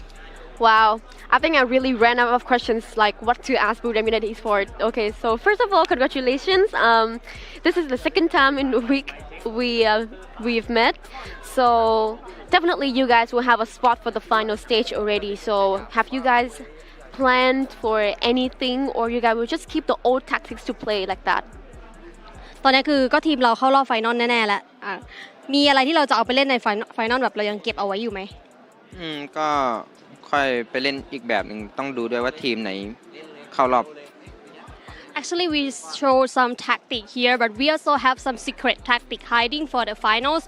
But it depends on what team they're gonna qualify to the final. Great answer. Tá, a pergunta da Yusu foi, basicamente, quando vocês chegarem na final, vocês estão mantendo o mesmo jogo ou vocês estão trazendo novas táticas para os jogos de vocês aqui, estão treinando alguma coisa? E ele falou, obviamente, que a gente está mantendo algumas táticas nossas aqui, mas dependendo dos times que passarem para a grande final, nós temos alguns segredos escondidos. Okay, so Moshi is the only player who who still don't get the MVP of the day, and I would like to know if Buriram today is trying to help him to get the MVP position. บอกว่าตอนนี้เหลือชีคนเดียวที่ยังไม่ได้โล่ MVP คิดว่าทีมวันนี้ทีมพยายามช่วยผลักดันให้ชีได้ไหมไม่ช่วยครับให้ทำด้วยตัวเองครับถึงจะได้เก่ง No, we wouldn't help. We want him to try to get it by himself, so he get better in his position. Wow. Ok.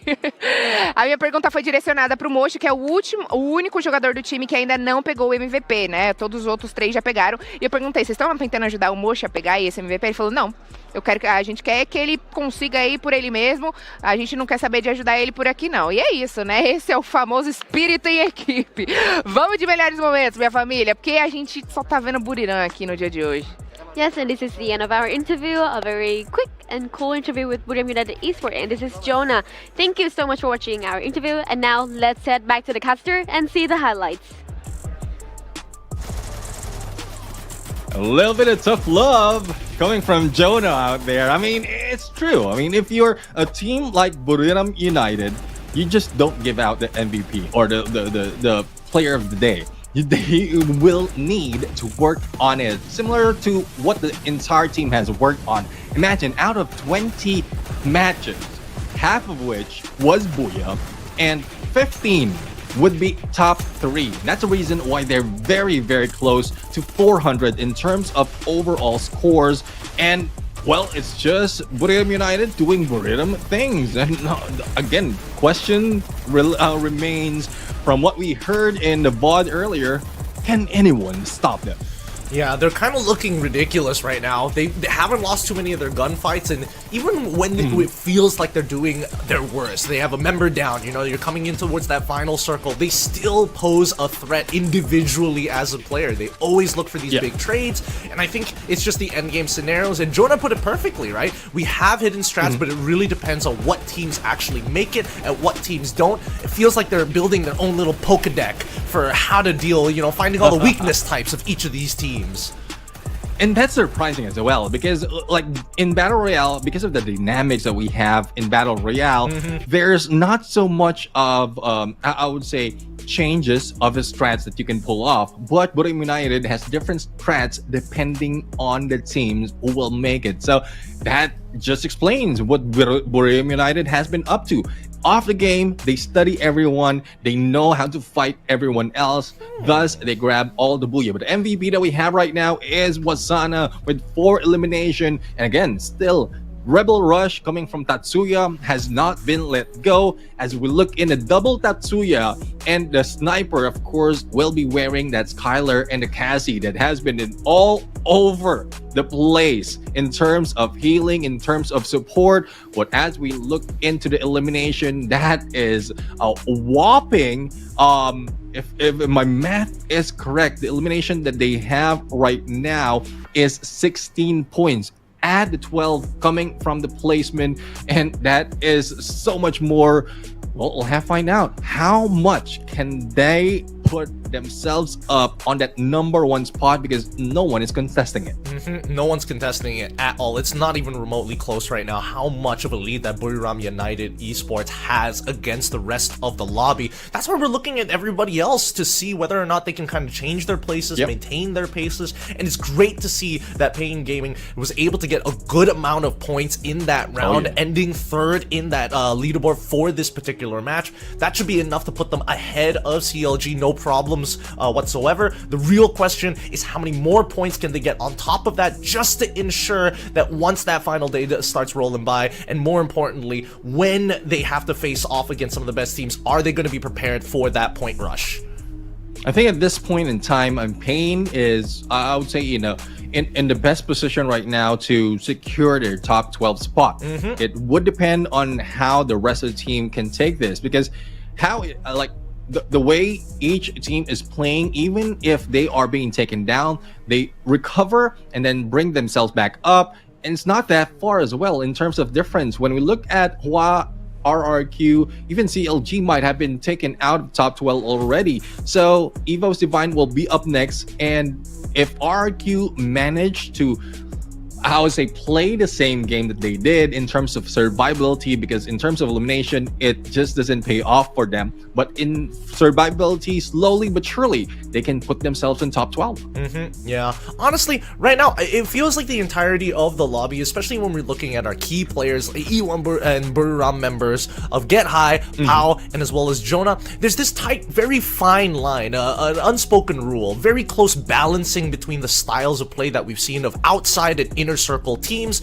We've seen that teams who make preemptive moves get punished, but if they do it at the perfect time, they somehow get booyahs out of it, snuck away from some of these bigger teams, and we've seen that evolve over the past first 3 days. Once we got to day 4 and day 5, that's where we really see everybody else kind of just adopting, hey, we got to be a little bit more responsive. We can't always be the first person making that move, and if we hesitate too much, we'll be left too far behind. Yeah, as we look at today's standings, Bermuda United is on top. 2 Blue is already on them, and Twisted Mind and Falcons close behind. Payne with 27 points. I think this is there's a good spot for them. RRQ though, they have 15 points from where it started. I think they're very, very close to cross over the top 12, but we want to see how it is in the overall, in bigger picture, and who will need or what they need to do to be able to cross that boundary. And there you have it. Thank you very much, production, for pulling it out. And top 12 been taken by Hawaii Sports. CLG will now be playing in RRQ. Very, very close. Only 3 points again for them to overtake CLG, and very close as well to Hawaii Sports. Very, very tight numbers here. Extremely tight numbers. From Hua to RRQ is already 3 points. If any one of these teams walk away with one map having like 30 points, 40, if they can push it up to 40, that'd be, I mean, I'm looking at Buriram right now, and it's not like they're consistently, they're breaking 20, they're not consistently breaking 30 or 40 as we like to see in our own region in Southeast Asia, but it just goes to show the level of competition. Yeah, definitely. I mean, there's a lot of changes, a lot of meta changes that has happened region after region, and that's a reason as well why we keep mentioning the Brazilians, Fluxo, as well as Corinthians adjusting to Southeast Asia, because majority of teams out here are coming from Southeast Asia, and the aggression is really working for them. And those who adjust, who adapt against Southeast Asian can have the best of both worlds in terms of placement as well as elimination. They can pull it off, and that's what those two teams has done. So we'll have to find out if Payne Gaming and E1 Sport can continue the role that they have, because they moved up from 11 and 12, now on 9 to 10. And in a bit is we're going to see how it's going to play out in Alpine, because that is our third map, and a lot of things might happen, especially in the rollout that we have. So let's bring it over to our TVC as well as the next game.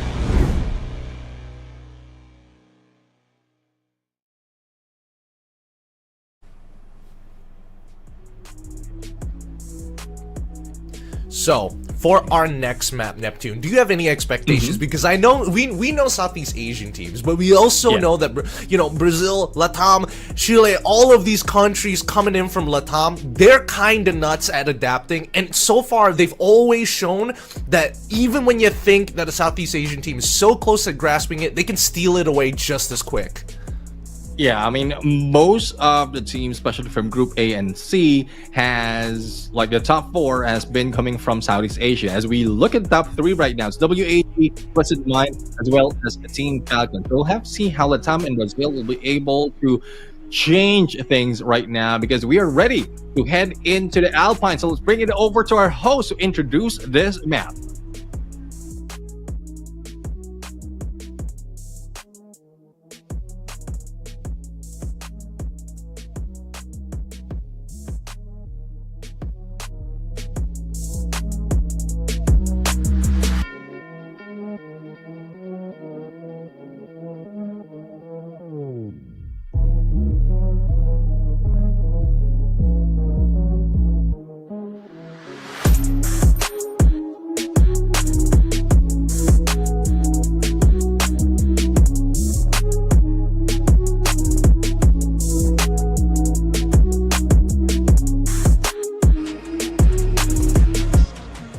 Vamos pra cima, Peu e Raja. Bora decolar pro nosso próximo mapa, que será Alpine. So impressive that Bermuda Esports has already taken Booyah at like 2 games already. But we move on to our third map, which is Alpine. And please switch it into another team. I don't want Bermuda anymore because they are too strong right now. Now let's take up and get ready for our game 3. Bora ver outro time dando buia, gente. Pelo amor de Deus, porque os jogadores já estão posicionados, então aguenta coração, porque a decolagem foi autorizada!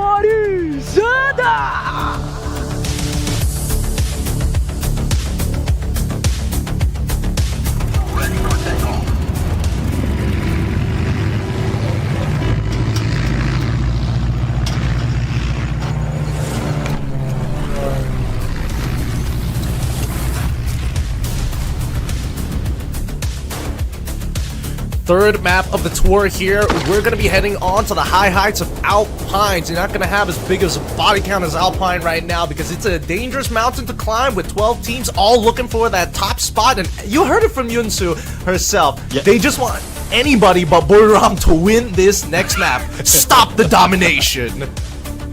Yeah, I mean, one thing though, I mean, Yunsu did ask from the regionals not to let one team grab 5 Booyahs, and it has happened. So if Yunsu asked for it, I think it would happen. And we'll have to find out who will grab the Booyah this time. There's a lot of hosts, especially with those hanging outside the top 12. But as we look, it's Y Esports meeting up another team in an early drop. This time it's Retta, and Carlos might not have the weapon, or does have the weapon to go in close and personal. And the Bison that Yanbin is wearing will not be that effective, so he needs to pull away. Yep, and you can immediately see both sides landed on towards that foundation, and they're like, dude, there are plenty of great snacks here, but I need something more. I need a real weapon if I'm going to take them on. So they back away, and now the battle lines have been set. Now, by stadium side, we do see a bit of the ring already cutting halfway through it, which is a good point to kind of talk about these battle lines, because E1, on the other hand, completely untouched, and then you see On Fire on the roof just begging, hey, anybody here to help me? No? By myself? All right, let's do some damage. Yeah, the thing is, E1 going against Team Falcons most of the time. Team Falcons win this battle, but E1 is like, they're showing that they badly need the points. They want to push themselves much higher, especially now that we're almost ending, or we are halfway through in this day's battle, and they don't want to be pushed down. But as we look, Vidin right now has a good angle against On Fire, but On Fire is still not out just yet. Peter, though, has been taken down, recovered, and still in the same area. So not quite sure what the plan is for Team Falcons. I guess they just want to get good position. Here comes Riptide Rhythm, miss the target, and Going will be going out. This is interesting, because E1 has a very wide spread here by Forest Red. And they're already seeing, oh wait, actually, finding the very important knockdowns here, instantly gets the revive. So the Thorn in their side is already out, leaving Peter to be kind of by himself. The rest of the members have to kind of need to decide which structure they want to hold out on. Let's see if Gui can win this out. No, Peter is able to win it out, but he does get traded instantaneously back. That's just going to be another revive for the side of Falcons. Eventually, once he's been fully eliminated, E1 will get the revive, get the walk back and on fire. Wait, hold on. While all of this is happening, I was looking at the kill feed. I was like, who else got knocked down? And it looks like Alan has been putting some good work into Chris here, and with the help of the electrotherapy, turning that, oh, I could lose, to a guaranteed win in the gunfight, as Vitin finds on fire and takes him out. I mean, Team Falcons is not showing like the Team Falcons that we used to, or E1 is just so much that they have evolved and improved overall. 4 eliminations already that will help them secure their spot in top 12, and one more will be another one will be going out and adding to their elimination. They're now top for this Alpine map, followed by WAG, who really are good in this Alpine. 2 buyas already from WAG, a total of 68 in this map, and I don't think they will be going down that easily, especially from how we saw them fight off some of the players in this early part. Yeah, I mean, the early part has been pretty bloody so far, but I think it needs to start calming down in just a little bit, right? First engagement makes total sense that you have to get into a gunfight, but as soon as you start regrouping, you need to make some smart decisions. WAG were the aggressors initially, but they've got Alan and Krillin creeping up fast, as Payne expected this, and now are trying to cut off the support system to Alan, as Gus needs to win this out. Alan beats him up, is able to get the rush into his face, will be able to take him out, but Payne should find... Yes, they do find the trade back, and WAG forced to hold backwards. Explore on that M24 takedown before Alan has been knocked out. Now, Payne and WAG, let's see who's going to win. If I'm mistaken, there's a 3v3 battle that we have right now, but Payne has a better position. Noda goes in, receives a little bit of damage, but managed to inhale into healing as he goes and wait for the signal coming from the rest of Payne Gaming. Now WAG is just in unison moving in for the rush, and the rest of the teams will need to fight back, block themselves, because Peter will be going down and WAG is still on the roll. They're still going back and forth, trading 1 for 1 each and every single time.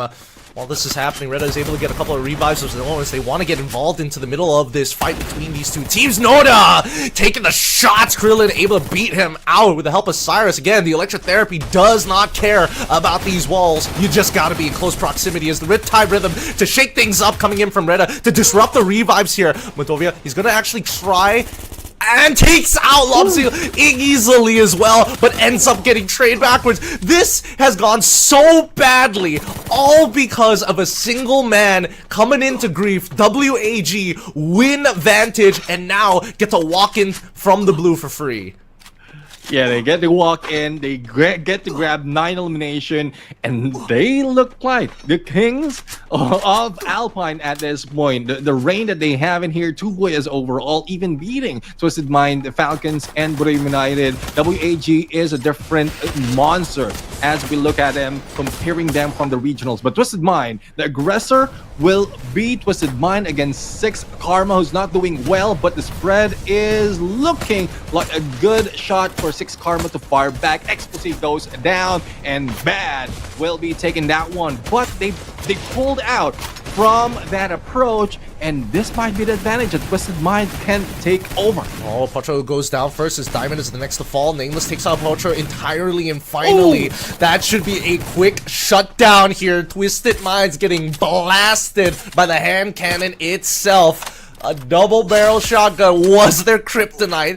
Saming, still in the blue, is going to take as many pot shots as he possibly can. Nobody takes out 90% of his squad without taking some punishment. The thing is, Saming has always been the savior. Even from the previous map that we have, Saming is the only one up from that engagement and managed to bring back 2 of the teammates. But E1 will be grabbing another elimination to their side and stepping out into the blue just to chase against WA Esports. They did use the binoculars, spot 2 players, but is this worth it to stay outside and wait for third, waiting or watching for Hawaii Sports? I think it's totally fine. We see, you know, successful teams do this. Falcons being the most obvious one, who loves playing on the outside of the blue during that 3rd ring and then takes their time to kind of make their way in. But that forces them into a particular playstyle, right? If they hang around too long on the outside to make that decision, it doesn't matter who's in front of you, you got to bulldoze them through.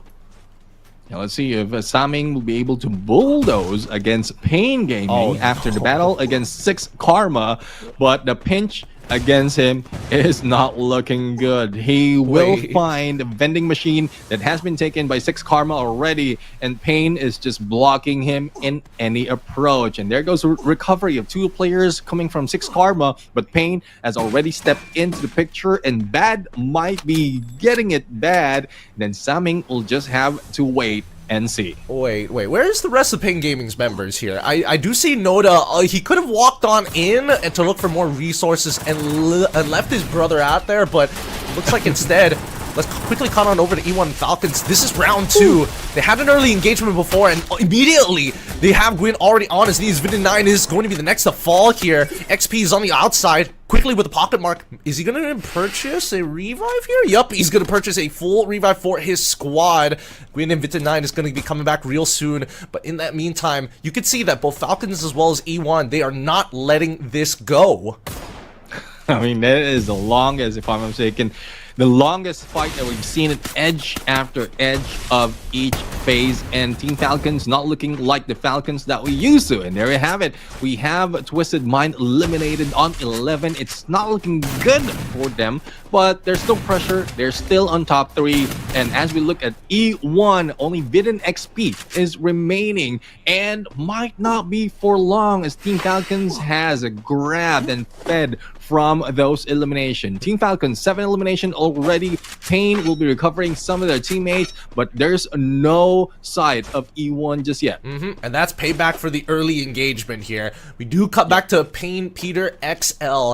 At this point in time, he's running through the docks looking for does he have enough currency to get this revive point down here? 200 doesn't seem like maybe enough. It should be okay for him. It should be okay. They will be coming from the northwestern side, sorry, the northeastern side of this map. We haven't seen attack all around for the longest of times. It looks like they've been, you know, laying low as they slowly creep into the ring, right smack at the center of the island. Yeah, let's see if they'll be able to barricade themselves or block anyone who approaches them. For Pain, Peter XL has been taken down by Bad of 6 Karma, and it's not a good way to go. He went into that revival platform, only 1 on the medkits, and outside of the 3rd phase of the circle that really hurts that Bad. It is now heading into the 4th, and 6 Karma knows that they need to get into the next phase of the circle. So Pain will be left with Gus as well as Noda, but they did have 4 elimination. The only question is there enough chance for them to bring back the rest of their teammates, or will they just hang it back and play for placement?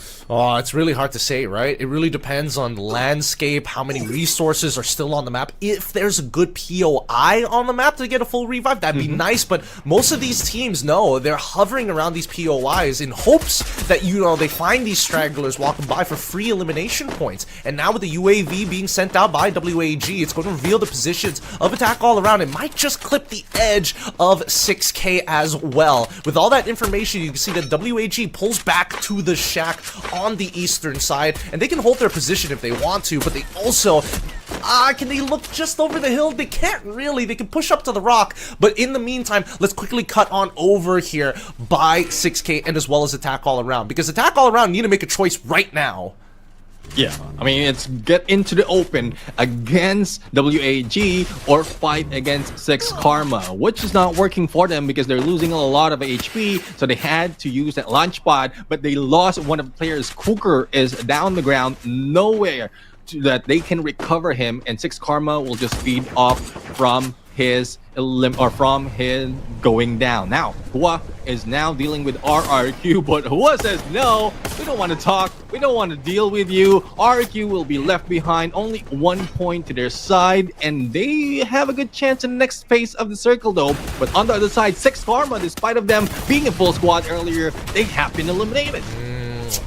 Looks like they got punished there. I'm not entirely sure by who. Oh, Buriram getting some great grenades. Rita, it's happening all over again for them as they're getting blasted one by one. Just absolutely done by the launchers coming up from Buriram. They clean them out pretty fast, which is great because Falcons are right on their tail, and Buriram need to reposition to organize their battle lines and to make sure that they don't give them this rock. They're throwing their nades to try and cut off the support system, and that's going to be Peter taking a good chunk of damage, but the rest of Buriram will be turning around the corner here. On fire, Karora and as well as Peter need to take out Wasana as soon as possible, realizing that he's been connected with the electrotherapy. Here comes On Fire to try and cut off the snipers. Riptide Rhythm actually breaks open the position on to that low ground. They need to fight on even footing, find a way to get around them and deny this opportunity for Buriram. Karora is the first to fall as he gets hit huge by Jonah's launcher. A second one coming through. It looks like there is some divine intervention going around as BRU winning out this fight. Falcons one more is able to take out Moshi with a quick headshot from his AWM. RRQ quickly on the trace, fishes out Peter, and now all hell breaks loose on the western side of this map. Attack all around, bite the dust. Yeah, tackle round bites the dust. Now RQ will be stalking Buriram United right now, but Team Falcons, one player is still alive. The given one more chance as RQ pushes Buriram United. They launch themselves onto the other side of the circle with Moshi out. There's not so much of information, but what can the god of M79 do if they are being gunned down? Because Jonah is the only one remaining in this battle, and Buriram United doesn't look like they can survive that longer as RRQ are feeding off everyone surrounding them, and this is what they need. Plenty of points, plenty of time to play with, but as we look at Jonah and Noda, they're just waiting it out. Oh no, oh Jonah, he's in a lot of trouble. He's speeding this up. Did they take each other out? No! Mal took out Jonah in the process. It wasn't just a quick double elimination. It was one after the other, and RRQ have taken the momentum here to crush the western front and must now deal with the rest of the members on the eastern front. They are healing up very well. I'm surprised that they're still bringing in a healing rifle this late into the game. I would have imagined that they would switch that out. But hey, it's our RQ. They're good at hunkering down and they can sustain for ages, and that's exactly their playstyle. Now we'll have to find out if WAG can grab their third Booyah in this map, or will RRQ take over. Pressure is being put into WAG, and Shin from Hawaii Sports will just be left behind. So if Shin can play this out, just hide it out, second place will be on them, and Hawaii Sports will be safe to grab a few more points. And WAG losing one of lives. Ma'al already has his crosshair in one, and here comes the rush. Razor goes in for the takedown, and the rest of RRQ is just rushing in against Cyrus. Oh, they're making it quick. They're making it so quick. 2 knockdowns before they even got into proper contact. And this should be a quick cleanup from the side of RRQ. That momentum has worked out well as they take out Shin to finally get the booyah that they need to pull this back and maybe break into the top 12. The third booyah for RRQ, and they only need that much to be able to cross over, and I think they've already done it. But we'll have to find out in a bit if we're going to see who or how they are placing in the overall. But RRQ, finally they have awoken after sleeping for so many matches. I guess the short knockout stage is not working for them, and this is what they need. A little bit of motivation coming from that booyah as we head in halfway through in this final day. Well, with that being said, congratulations to RRQ for that booyah. Of course, we have to throw it over to our wonderful host to go for an interview with our new winners here, breaking BRU streak. Let's have that interview.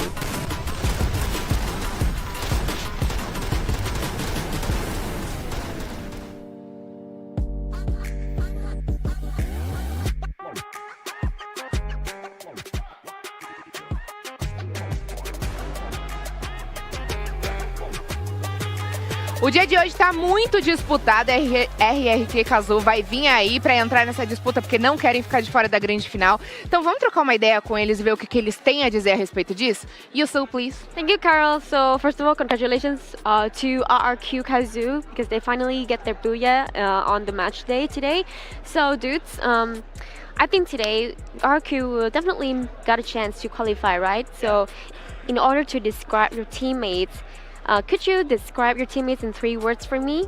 Oke, kan ini juga RRQ punya chance lah buat lolos untuk ke finals nanti. Nah, ada 3 kata nggak yang bisa lo sampein? Enggak ada sih, kita fokus main aja. We just only focus because nothing, because we only just focus to play. Yeah. Okay.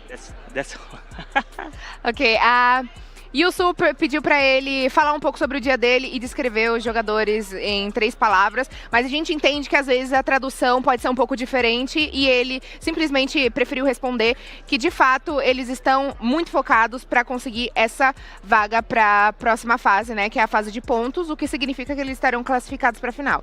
Ok, so you guys still need a couple more points to make it to the finals, and I would like to know what you are willing to do to get these points and qualify for the next phase. Oke, lo masih butuh dapetin banyak poin. Apa yang harus lo lakuin untuk bisa tercapai? Ya, kita konsisten aja sih biar bisa masuk final. Yeah, we need to be more consistent to get we can go to the finals. Are you willing to take down one of those teams that are fighting against you to take the spot?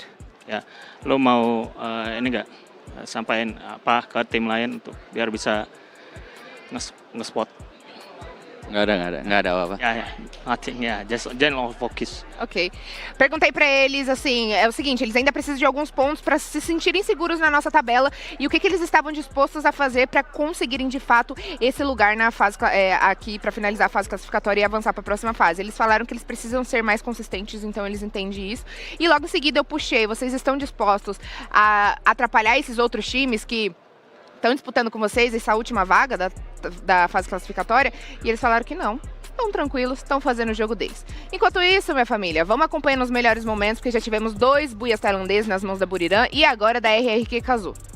Yes, thank you everybody, and again congratulations for having this booyah. I bet that maybe Indonesian viewers right now are really happy for you guys. So keep this up, okay? This is the end of our interview. Thank you so much for watching, and now let's head back to our caster and see the highlights.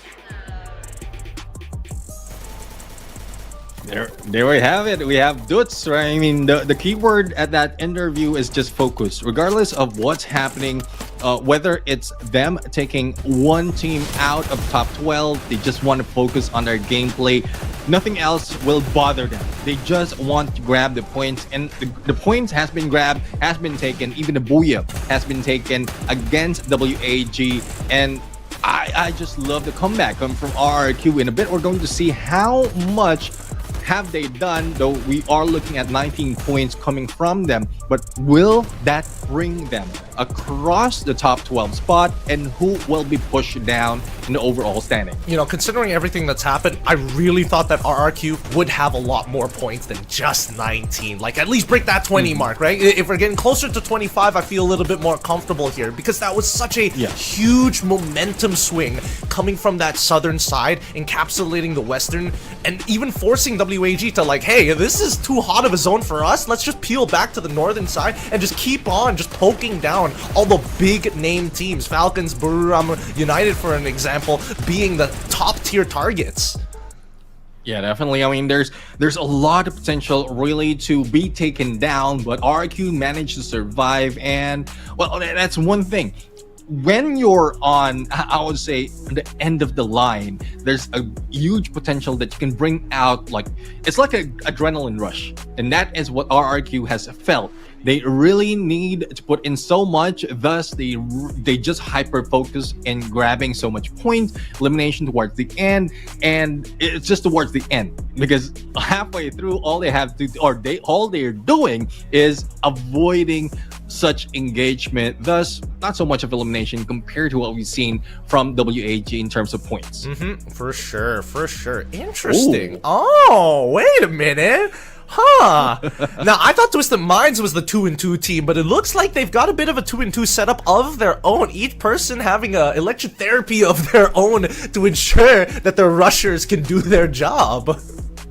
Yeah, I mean, surprising as well that a team will bear double Cassie, and not quite sure though if this is good, but because if you put yourself in that position, it's either they're expecting the like one of the players who wears a Cassie will be taken down, so there's one backup, which is not good because you're manifesting that you'll be losing one player, or they really are planning and using that double rush setup, but it doesn't show because of the number of elimination as well as how many times they avoided it. So I think it's the first one that they had in mind, and hopefully that changed, because I don't want RRQ to be in that mindset that they're already thinking that one of their players will be out and they have to deal with a backup. Well, I mean, let's pull up their history, right? Because prior to this, yes, they did try to use one electrotherapy and go with the traditional 2 Tatsuyas, one electrotherapy Cassie to go, and Skylar, of course. But let's quickly look at today's standings. Buriram still on top, Falcons in second with 47, but the ones I don't see them,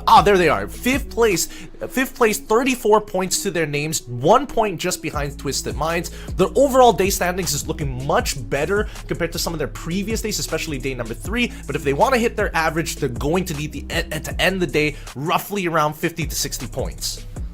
Yeah, definitely. And this, like the numbers that we're seeing right now, especially from Reda, is not what they are expecting, because they have a good chance to catch up for the top 12, but though they are the bottom though of the 3 teams who need to catch up, and it's not showing up. Like 10 points overall after 3 matches.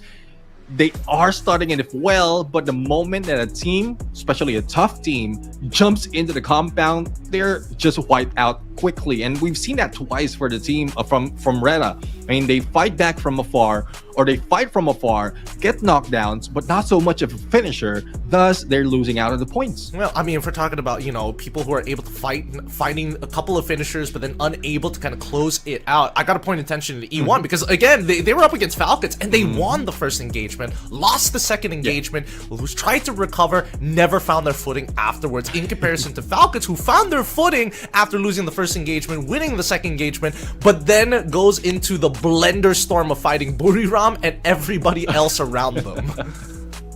Yeah, that's the thing though. I mean, I was just wondering how long it took for E1 and Team Falcons to finish that fight, to finish all the multiple, like the number of engagement that they went into. And I keep saying, it's not the Team Falcons that we used to see. So not quite sure if something has affected their gameplay, or this is just like mind games coming from Team Falcons. They don't want to show their true potential just yet. They want to reserve this for Grand Finals, which has been done from the region, from the previous regional, where they did grab the championship. But now that Buriram United is on the roll once again in the knockout stage, coming from Southeast Asia, they grab the championship. We'll have to find out if Team Falcons still has what it takes to take it away from Buriram United. As you can see on the board, 2 Booyahs from Buriram United, and 1 has been grabbed finally by RRQ, like catapulting them up into the overall standing. Yeah, with our next map going to be Kalahari, I hope to see some form of a difference between these teams in terms of like shaking it up in terms of playstyles, like Buriram are currently doing it right now. But with that being said, that's going to be enough of us. Let's quickly head on over to our host, the Kalahari.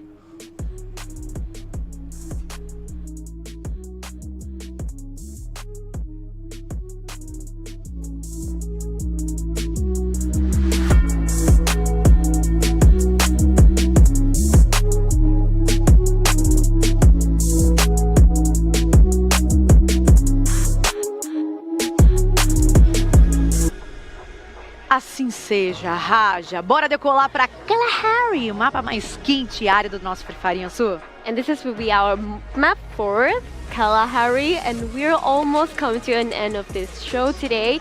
And maybe we already know that we can find the 12 teams already, right? But just wait, the fun is not end yet. So prepare to take off with me and Camilota to Kalahari. Bora decolar porque os jogadores já estão posicionados, então aguenta coração porque a decolagem foi autorizada!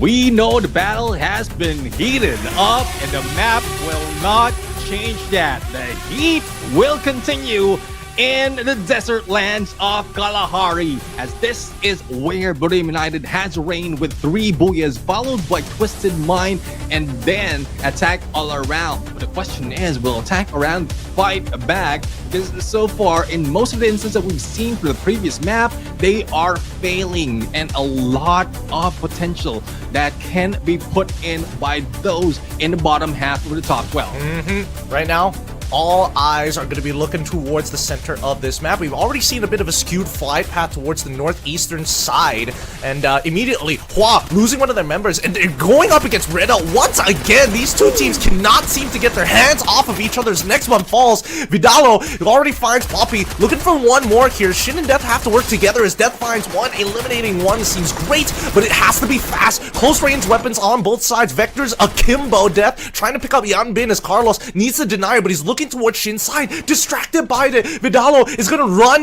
to try and claim this knockdown as Yanbin is able to recover in the meantime. Shin falls, and now we see that Reda, they bail out of there. Carlos and Vidalo are done with this fight, and Carlos will slow down anybody who tries to chase his teammate away. Yeah, Carlos is still full health. He does have the hook gun on his side as a quick getaway, but they might not have spotted the RRQ that is just waiting in one corner. Hawaii Sports being targeted by Reda that really needs the points to be able to put themselves in the top 12, but they are not that near. Thus, they need double effort, maximum effort to be able to carry on. But Guts is just waiting onto one side as Carlos has been brought down by E1 Sport from who knows where. Oh my goodness, that early engagement, you could definitely see Dudes was getting involved, even Bao was getting involved. They are looking for free B points, and so far it's going well for Hua. At least they'll be able to recover, and Dudes doesn't make it out. I don't know, Death, I don't know about this. That platform doesn't look safe. He tries and takes it out too fast. E1 was not prepared for a second person to take that ramp, manages to get away. Well, would you say it's bad luck? I think it's just bad luck for Dudes, right? It's bad luck for... I mean, it's the timing as well. It's the timing to be able to get that launch pad, thinking that, like, Pao might not be thinking that anyone else will be grabbing that. So, I don't know. Timing, luck, whatever, but Pao missed out. But on the other side, Razor is feeding off from Hua Esports, and Poppy has gone down. Poon God is now targeting Team Falcons, and Limit on the back side. But AC80 up close and personal might not work for them. On the other side, we are seeing RRQ with 3 elimination, but continuing on, Team Falcons attack all around. I did mention that attack all around has a booyah already against Team Falcons, who has none, but they are winning this engagement. Yeah, but they're winning it pretty convincingly so far. Falcons able to get Keroro back into this fight here with one more taking the high vantage point to try and figure out where Limit is going to be. He knows he's somewhere in front of him, can't tell which floor he is, but he shows himself on the roof, chunking him down to 32% of his HP as Limit quickly jumping from floor to floor, parkouring the heck out of there to buy some more time for his squad members, but eventually getting knocked down by one more with his shotty. 4 eliminations for Falcons so far as we cut on over to Buriram versus Pain. And pain will be felt by Jonah as he will be brought down by Noda with that Parafal, and Pain will grab their first elimination. Will this be where Bermuda United pulls away from this fight, or will they continue on? No recovery just yet coming from this team, but going back to what happened earlier between Attack All Around and Team Falcons, that has been something that we saw, or that we have been seeing so often, and not quite sure how Cougar is feeling about that fight, because Cougar and Keroro did switch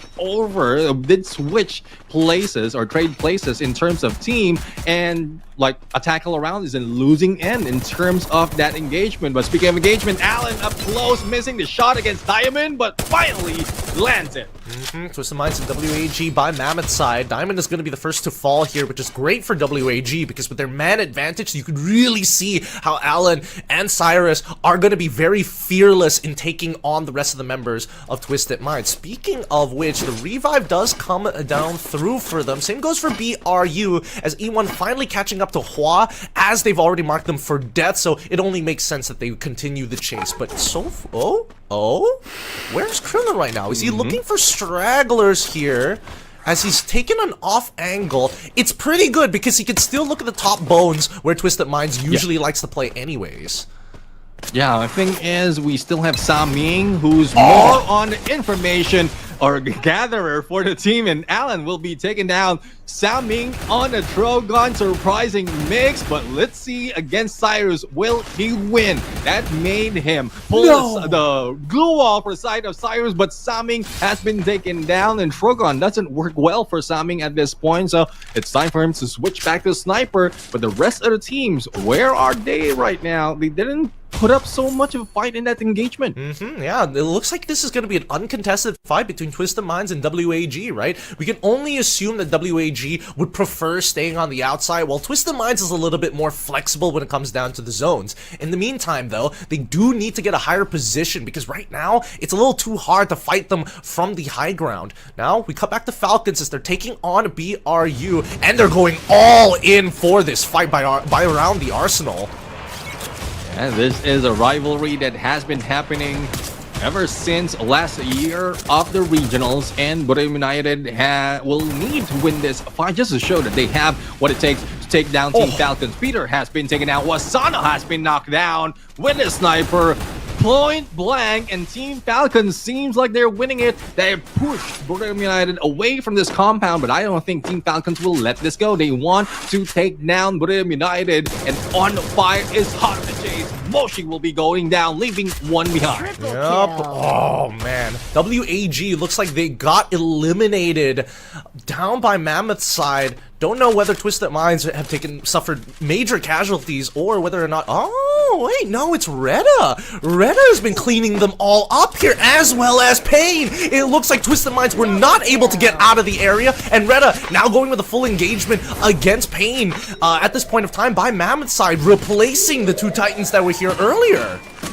Oh, definitely. I mean, Reddit will need to hunt a little bit more because they need it in Pain. Well, they're just doing Pain things. They are putting up so much of engagement. Again, I told you similarities that I'm seeing from Pain Gaming and Twisted Mind, and the aggressiveness coming from Pain Gaming is really paying off. They brought themselves to 9th place. Now they have to do a little bit more against Retta, who's really chasing to climb up to the top 12. And it's not looking good for Retta, though, because most of the time they lose those fights. Motivea has been recovered, and Noda will be brought down. So Retta is in a higher advantage in this engagement, and Pain might be taken away. I think they feel it. They feel that pressure. They know that they're running out of time to get these important points, and they're willing to do anything. Italo is going to try his best, but against a 1v4, he's telling the rest of the members, run off. This ain't worth fighting for anymore, as rest of the Pain Gaming heading further south, trying to stay inconspicuous and hopefully don't get sniffed out by Retta.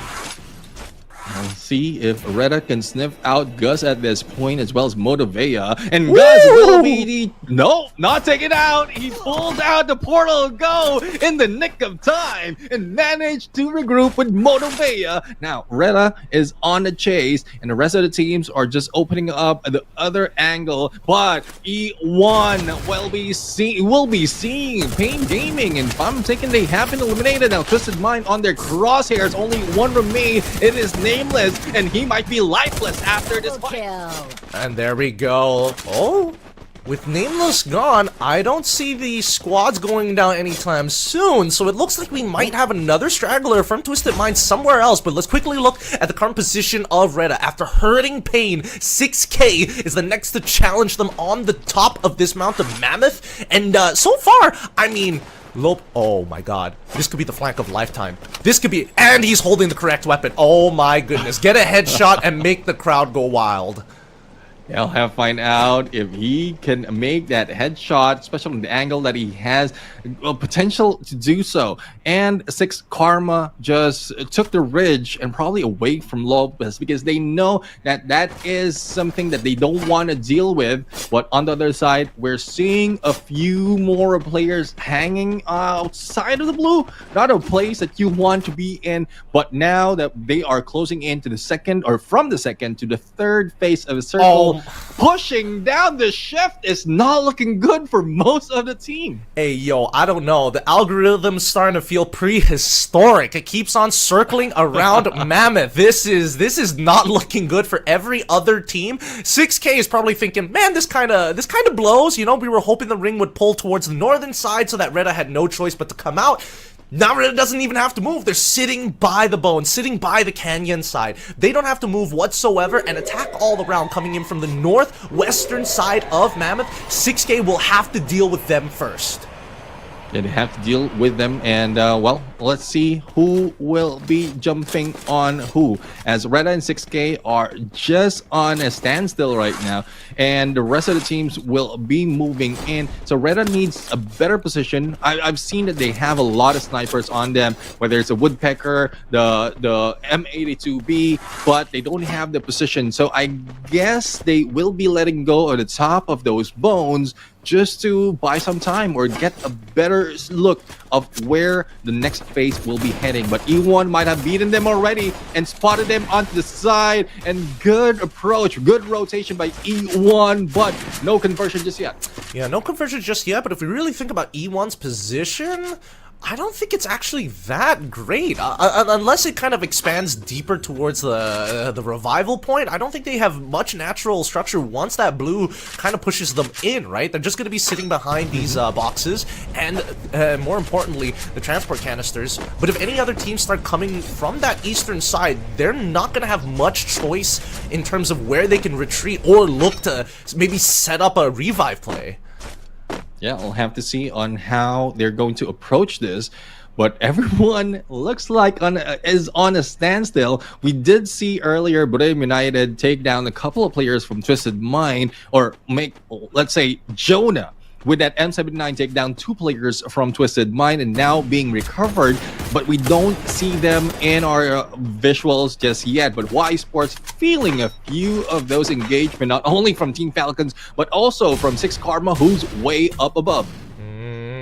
Looks like we now see the full scenario here. It's Hua up against Falcons, right? Both of these teams have taken significant casualties, but Falcons with more firepower and more trades to their name. 9 eliminations already. They are confident in taking out Yanbin, who quickly leaps away. Can he line the shots up? Yanbin makes it out, but still ends up on his knees. Carol finds the headshot at the very end of it, and now they're just trying to blast through both of them. No revives for you. No glue wall's gonna keep you safe. What might have been eliminated because of that jump, but Yanbin has been the luckiest person twice that he has done or used that launch pad and survived from that flight. Well, the landing is a different story, but the flight is something that he has done quite well. But 6 Karma on the rooftop or on the high ground, overviewing everyone else, a good chance that they can grab and disrupt all the points that is being chased by the other teams, but Saming is in trouble. The only way in is against Bermuda United, and Jonah will feel that pressure, but no takedown. Oh! He might be going down, but no! To bring down Jonah to his knees. Jonah's so close yet so far, wishing that the portal go was reverted back to its original form. So sad. And he's not done yet. He's actively trying to grief BRU. He is looking for as many ways as possible to not give this team another booyah, as Falcons on the northern side trying to push in with RRQ there to try and meet them. Twisted Minds eventually get eliminated here with the help of E1 looking at their backs, but this western front is not good at all. Falcons push back underneath this canyon. Nobody is threatening 6K, which is the big issue. They are predetermining what these rotations need to look like if you want to play for position. Yeah, we'll see. I mean, 6K has stayed in there, utilize and abuse that position for longest time, but outside next phase of circle, they need to move and full take advantage. But on the other side, we have Bidao being taken down by attack all around, and RRQ, despite of them putting out the knockdowns, the conversion is not going to their favor. Cougar will be coming back, and just in time as limit will be expired, as RRQ grabbing not so much, but only 4, and most of the time this is where they like feed off or farm all those points. And E1 though, surprisingly 11 elimination already, despite despite of them tied with RRQ on 11 and 12, there is a good chance that they can pull away and secure their spot. Oh no. Abe revealed their position of RRQ. Now 6K needs to make a couple of choices. They know BRU could be looking to scale up onto their side. They either completely give up where RRQ is fighting, assuming that there might be another team. They did spot out attack all around earlier, so they're hoping that they fight, and that's exactly what happens as Riptide Rhythm's already starting to cut through. We do notice that Mal is down, Jump God next to fall, Razor doing good work, his limit is next, and wait, the Riptide Rhythm so far behind. E1 now on the opposite front of the eastern end, trying to push BRU off, but at the same time sees the opportunity that 6K and as well as attack all around and presented them. With that being said, attack all around get bowed out with one member left from the side of BRU. It looks like Latam has two representatives looking for a booyah here, and BRU 11% win rate chance compared to the 40 and then 49 coming in from E1 Esports. I'm loving the fight coming from E1 Sports and 6 Karma at this point. But we still have one threat, which is Bermuda United, and let's see if they can play with the fire that is coming from the teams from Latam and Brazil. 6 Karma right now securing the top spot in this area. Moshi has nowhere to go. Pao might have a sniff of where his position is, but Pao is just running in onto the next phase, and it might be on the wire, especially in the closing of this circle, and no hard engagement is happening just yet. If 6K lose this, if 6K don't get the booyah, they've got prime position, they've got God spot, they've got high ground. What? Moshi is basically making it difficult for E1 to commit too hard, and with the 12 gun in hand, does take down Pao. The Riptide Rhythm is only gonna keep him alive for so long, but the covers break, and they ended up taking some casualties as 6K playing like RRQ at Refinery. They are just dominating, forcing everybody to rotate out of position. 6K have played a wonderful game of Free Fire.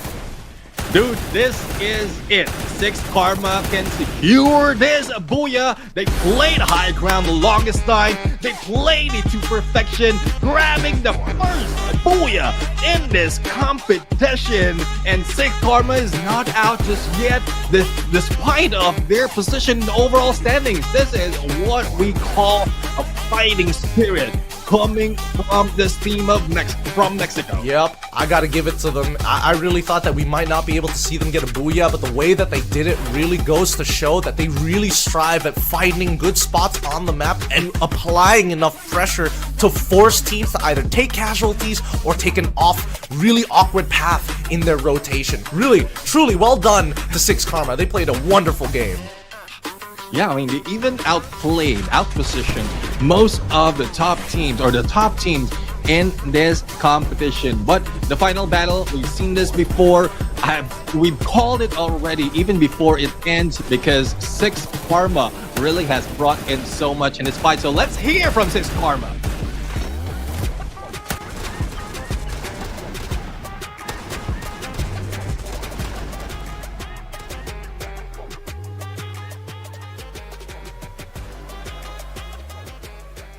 Buiazão Latam por aqui, arriba, manitos! E vamos trocar uma ideia agora com a 6 Karma, porque eles estão numa situação não tão favorável. Okay, congratulations on your Buia, and I would like to know if you can still dreaming to make to the finals. Felicidades por el Buia. ¿Todavía sueñan con llegar a la final?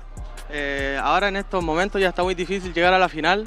Lo que nos pasó es que despertamos un poco tarde, no nos acostumbramos al juego que se suele jugar en un mundial, pero bueno, todo queda como aprendizaje.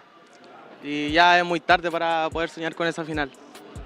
Thank you for your congratulations and everything. It is a bit hard to get to the final at this point. Problem is that we woke up a little too late. We did not get used to the way that a World Cup is played. It's a little bit complicated to get to the final by now, but it's all a learning process. Perfeito. A minha primeira pergunta foi se eles ainda conseguem sonhar em se classificar para a grande final. E ele foi bem honesto na resposta dele. Ele falou assim que eles acordaram tarde para o jogo e que eles entendem que estar aqui no Mundial de Free Fire competindo com grandes times, os melhores do mundo, é um processo muito longo e demorado, e eles não conseguiram se adaptar a tempo. Mas eles estão felizes por estarem aqui. thank you, Carol. So that is a very great mindset that I would love to hear, Nico. So can I ask you that? What is your favorite team here? And may I ask why? Just forget about we are enemies or something like that. Yeah, just come here with like make some peace, I think. Primero dice que es una muy buena mentalidad que tener, qué padre escuchar eso de ti, Nico, y después pregunta que quién es tu equipo favorito del Mundial. Así fuera rivalidades, todo, ¿cuál es tu favorito? Yo creo que nuestro equipo favorito, yo creo que mis compañeros también comparten lo mismo, que es Burinam, por todos sus logros y todo cómo se desempeñan en el juego. I think that it's not just me who thinks this, but all my teammates, it's Buriram because of all their achievements and how they play. Perfeito. Então a pergunta da Yusu foi algo muito legal, inclusive, porque a gente entende que a situação que a Six Karma se encontra agora é um pouco difícil deles avançarem para a grande final. Então ela perguntou qual é um dos times favoritos deles aqui, já que eles estão muito felizes de estarem no Mundial. E ele citou o time da Buriram, porque eles já conseguiram conquistar o mundo, né? A equipe em si. E também eles têm muito a aprender com o time da Buriram. Muito legal a resposta dele. E é isso, minha família. Vamos de melhores momentos. A gente já tem um buiazão da Latam aqui e os caras entendem aonde eles se encontram agora nesse momento. Yes, this is the end of our interview already, and thank you so much for being a part of this global finals right here in Rio. We are very appreciate that, and good luck to you next time as well. So this is the end, and thank you so much for following our interview. And now let's head back to our caster and see the highlights.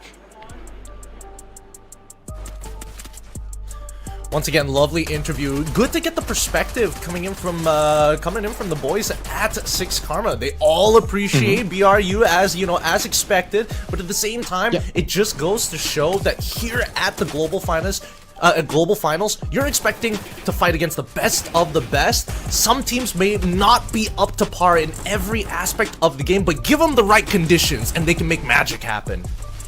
Yeah, definitely. And one thing I want to point out as well is out of the 3 teams coming from Latin America, all of them has taken the Booyah after Six Karma. So CLG has grabbed a Booyah, Reda has grabbed a Booyah as well, and Six Karma, just what we just witnessed, is grabbed their own Booyah. But they might be the first in the Latin points coming from qualifiers, but they were pushed down so low that they did acknowledge it during the interview. It took them so much time to wake up, and I guess they are regretting it, but as well as learning a lot from it. Oh yeah, no, this coming into a global tournament, global finals especially, it's just a different ball game, right? I think that's a lot of the sentiments of players who end up at the international after winning their regionals. It's just too different, right? They're too comfortable, too used to what to expect in their own individual regions. But these are growing pains, right? We can only expect them to do better and better and better from here on out. But I do want to see them try to go for another Booyah just to ruin the odds for everybody else and to show off that, yes, they still deserve to be here and for good reason. Because Bad has shown up on the MVP list or getting very close to the MVP list time and time again. Not only in this map, but even in the previous map, in spite of them losing the engagement, he shows up on that kill feed more often than the rest of the team. And that is one thing that Six Karma has to be proud of. They have players that can pull it off. Again, like it's just a matter of closure and finisher in terms of knockout, but they did manage to pull it off. 4 eliminations coming from Bad, plus the 4 coming from the rest of the teams. I mean, 20 points overall, not too shabby for Six Karma, as there is a huge potential that they will not be making it to the top 12 to the grand finals or point rush, but they are showing up just in the perfect timing to show that they're not quitting just yet. I mean, spirits are still going to be high. I've noticed this with a lot of the Latam region players. Every time we see their player camp, they're never in bad spirits. They're always having a good time. If not, they're like, man, these games are getting more and more intense, but they always have a good laugh about it. Yeah, I mean, it's pretty much how it is in the Filipinos. You know, Filipinos has like Latin America blood, so I guess it's distant relations. Yeah, different relations. But anyways, that is it. I mean, halfway through or past the halfway mark, and we just finished Kalahari. We are off to Nexterra, and then later a random map. But we've seen so much of a turnaround. Some of and some of the engagement as well as the placement in the overall. But well, I don't think we will be shown of any much of the overall. We want to keep that suspense towards the final match as well as the final ending. So for those of you wondering why, well, that's it. We don't want to spill any beans just yet in terms of how things are going in the top 12. To all our Asian brethren out there, you know what to do. Pull out your calculators and abacuses. Keep track of it all day long. I don't know who has an abacus these days, but if you do, you know, shout outs to you guys. That's my target audience. Well, my kids has one, but they are toys. Toys. You know how it is. Like there still are some toys coming up. I don't know how to use them, so I couldn't teach them how to use it. But yeah, if that is something that, well, it's something that we can do as well. That I want to do. I'm a man of numbers, and I want to see how it's going to end up. But in a bit, we're going to see a little bit of video coming from our sponsors, and we're going to jump over to our next map. So let's hear a word from our sponsors.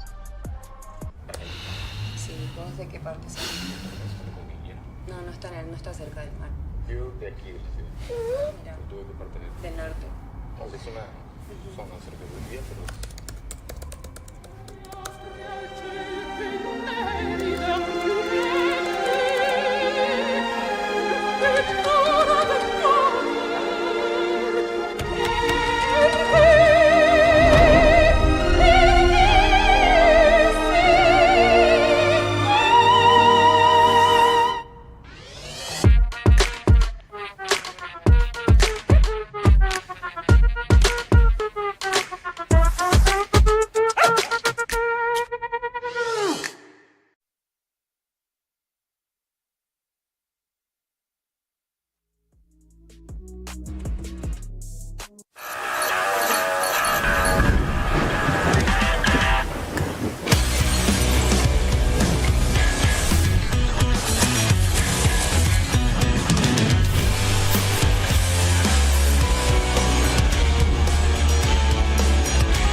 And there we have it. After hearing from words from our sponsors, we are preparing for next map, and this is Nexterra. One thing though that I am seeing in terms of numbers is Attack All Around leads everyone in terms of this map, but Pain Gaming is second, and they haven't grabbed any booyahs on this specific map. So they only manage with placement as well as elimination following Attack All Around.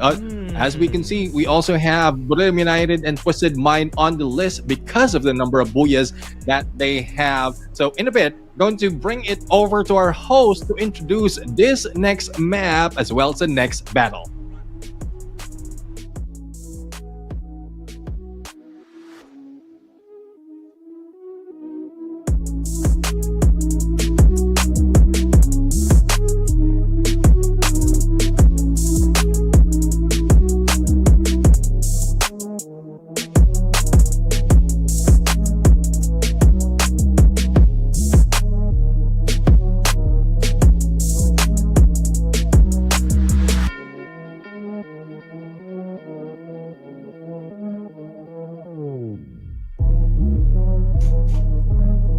So we might be, we might need to wait a little bit before we get into the Nexterra, as we are just waiting for all the players to make sure that they are prepared, they are all set up before this map number 5 happens. So, Gideon, what do you think? Is there any chance that other teams already pushed themselves on the top 12 being relegated back outside of the top 12 spot?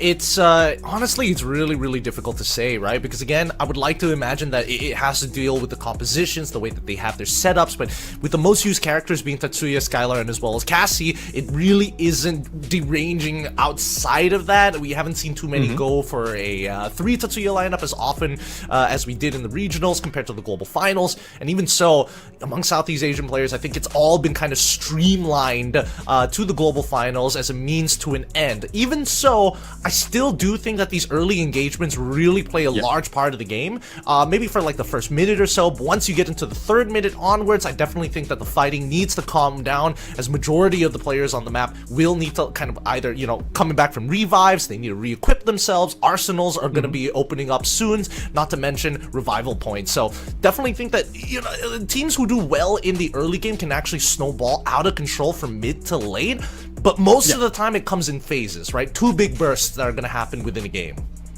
Yeah, definitely. I mean, a good point though. I mean, I love that you pointed out, because from what we've seen so far, especially in this specific day, is yeah, there might be some teams who are waiting out in some of the engagement, but it hasn't stopped from moment to moment. From the beginning, from the early engagement, the hot drops, and then something will be happening on the other side of the map, but it's still an ongoing match, not so much of a pause in terms of getting position, getting information. It's just ongoing. Thus, it's difficult to tell if anyone can catch up or catch so many points to secure their spot on that top 12. So it's a good point, Gideon. And well, we're seeing some of the teams, specifically Team Falcons, like taking this time to have a little bit of fun as they wait for the next map. You know, when you're having issues like this, it's good to see that at least the teams want to keep the energy up, want to make sure that the mood is still good. But now we see the full opposite, right? The Latam teams are one, okay, once we're getting in game, it's serious. Out of the game, that's when it's good vibes, chill times. Yeah, I mean, you know, there's a lot of pressure coming in onto the Latam teams, especially CL, well, Reda, as well as 6 Karma, because they did grab Booyah. They haven't given up just yet, and Reda might still want to cross over. But the only team that is stopping them from doing so, or 2 teams though, is RRQ and Hawaii Sports. Though 200 has been reached by both teams after that match number 4. Will there be a chance? Yes, because Hawaii Sports is not surviving that much in terms of the early engagement, and they have been pulled down so many times. So Reda might be able to overtake them. In a bit, we're going to see how it's going to turn up. We're going to bring it over to our host to introduce the next map, which is Nexterra. So, Camilota and Yunsul, take it away.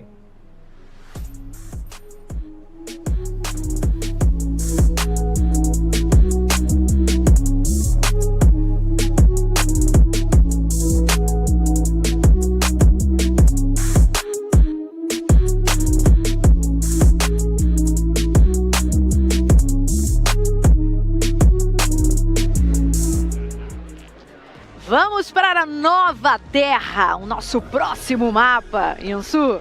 This is our 5th map, Nexterra, and in our ranking board right now, top 12 and 13 are Who Esports and Reda Esports, so where they are fighting so hard to get the last ticket. So I hope everybody will cheer the best for them, okay? Because I'm gonna cheer for my team. Who Esports? What about you guys? Leave the comment in our section so I can know that, okay? Now let's take off. Eu não sei o que vai acontecer com a Hua, mas eu tô preocupada com o Yuan e Penguene. Bora decolar porque os jogadores já estão posicionados, então aguenta coração, porque a decolagem foi autorizada!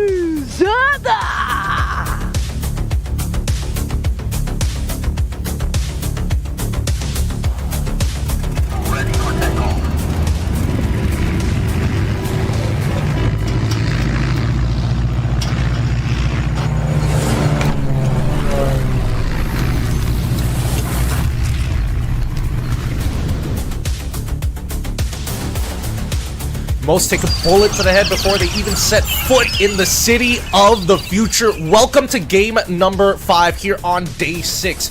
each of these teams have been fighting extremely hard to get to this point, but the top 12 has not yet been secured, while everybody below the 11th position looking for that opportunity to squeeze their way in to lock in that final spot. Let's see how it plays out with a very even line cutting straight through the island.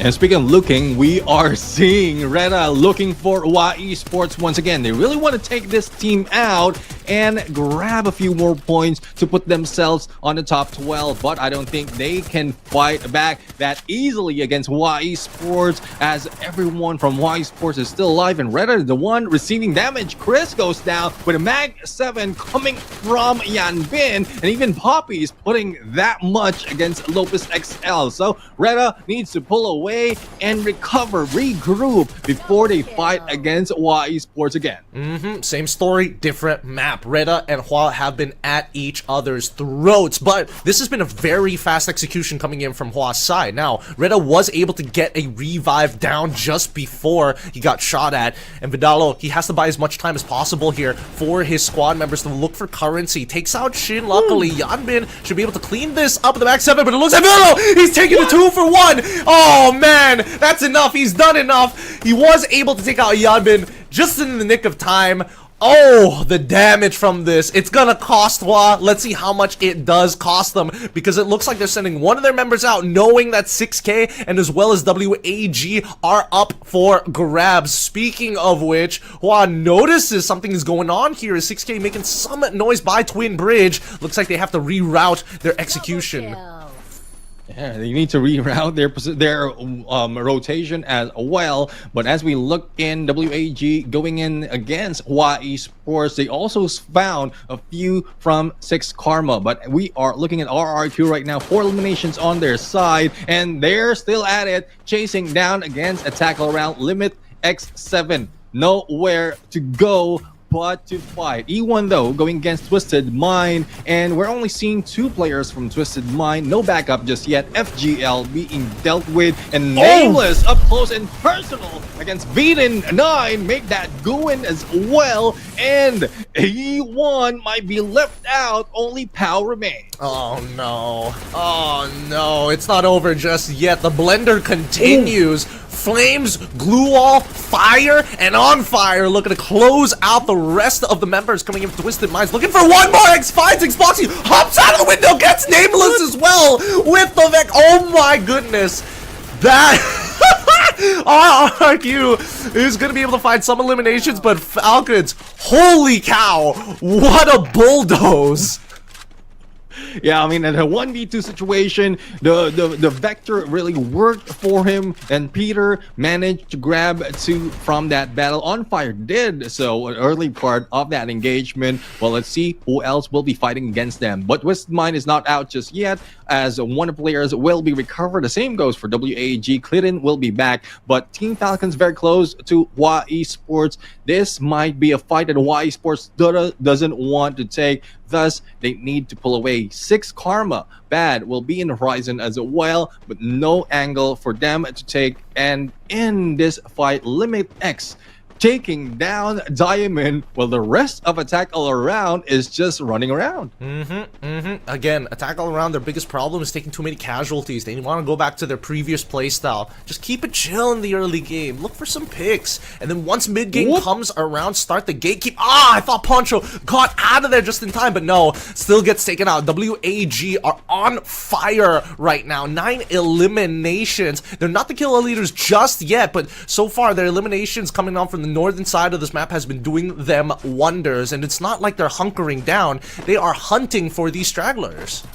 Yeah, they're hunting. There's not so much that they need to do to put themselves in the top 12, but they really want to disrupt everyone else who's trying to do so. 6 Karma though has been really disrupted, and despite of them being brought back, 2 other players will be knocked down and 1 coming in from that flood. But as they continue this battle, they did get 3 elimination, and we still have 10 teams in play. We are still in the first phase of the circle, going to second, and we'll have to see who else survived. Nico right now, double pistol in hand against the AUG that Shin has. That would spell trouble for Nico, but I don't think Nico will play this that easily. But I take it back. Shin really wants to take him out. No waiting indeed, and that flight might be troublesome for Pocho.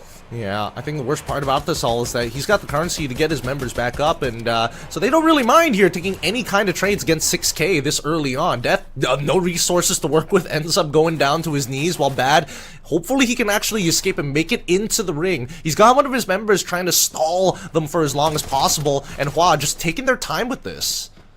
Yeah, I mean, let's see if they can take more time, as one has been taken out already. Pocho and Bad will be taken out, eliminated, but no takeout for the entire team just yet. I guess they were able to bring back one of their players, and they are still alive. They've done this before, but after that booyah, I thought this will not be happening for them. But there's not so much of high ground for them to stand by and watch over the rest of the teams. Thus, they're falling one by one. Let's look at this next ring as it pulls down towards the southeastern side of the map. RRQ going to be locking down Mudside at this point.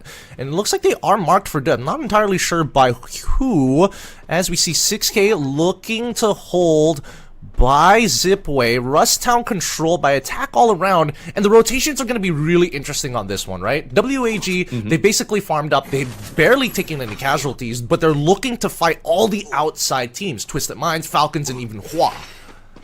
Yeah, I mean, it's just up to them to be able to put their guard up. Otherwise, they might be caught off guard in their approach on the next phase. Even though on Boxing Gym, I mean, they are quite in a comfortable position, other than RRQ, who have spotted them as well. But Vidin spots a Bay, and a Bay just runs around. A distraction that will not happen because House 7 is just so good in his knife. And there goes the takedown. And that is one thing that you don't want to mess with. A guy like House 7 who has his crosshair on you.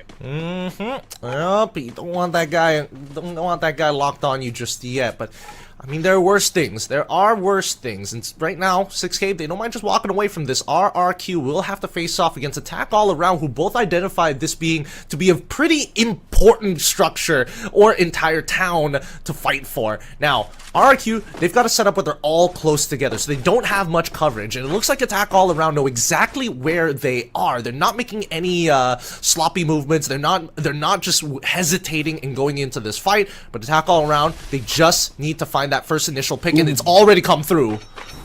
It come through, but the pickup has been done, and what RQ is aiming at is to take that vending machine and bring back one of their players, which is a buy, but they are receiving a lot of damage. Thus, they will be pulling away from this engagement, going in to Pain Gaming, and Razor did feel that from the VSK that Motivea has been pulling out. Now, Gus and the rest of the teams of Pain will be on their toes, knowing that RRQ is very close, but I don't think they will start a battle just yet. Well, speaking of a battle, WAG bringing it to 6 Karma right now, who have locked themselves in, trying to play the siege.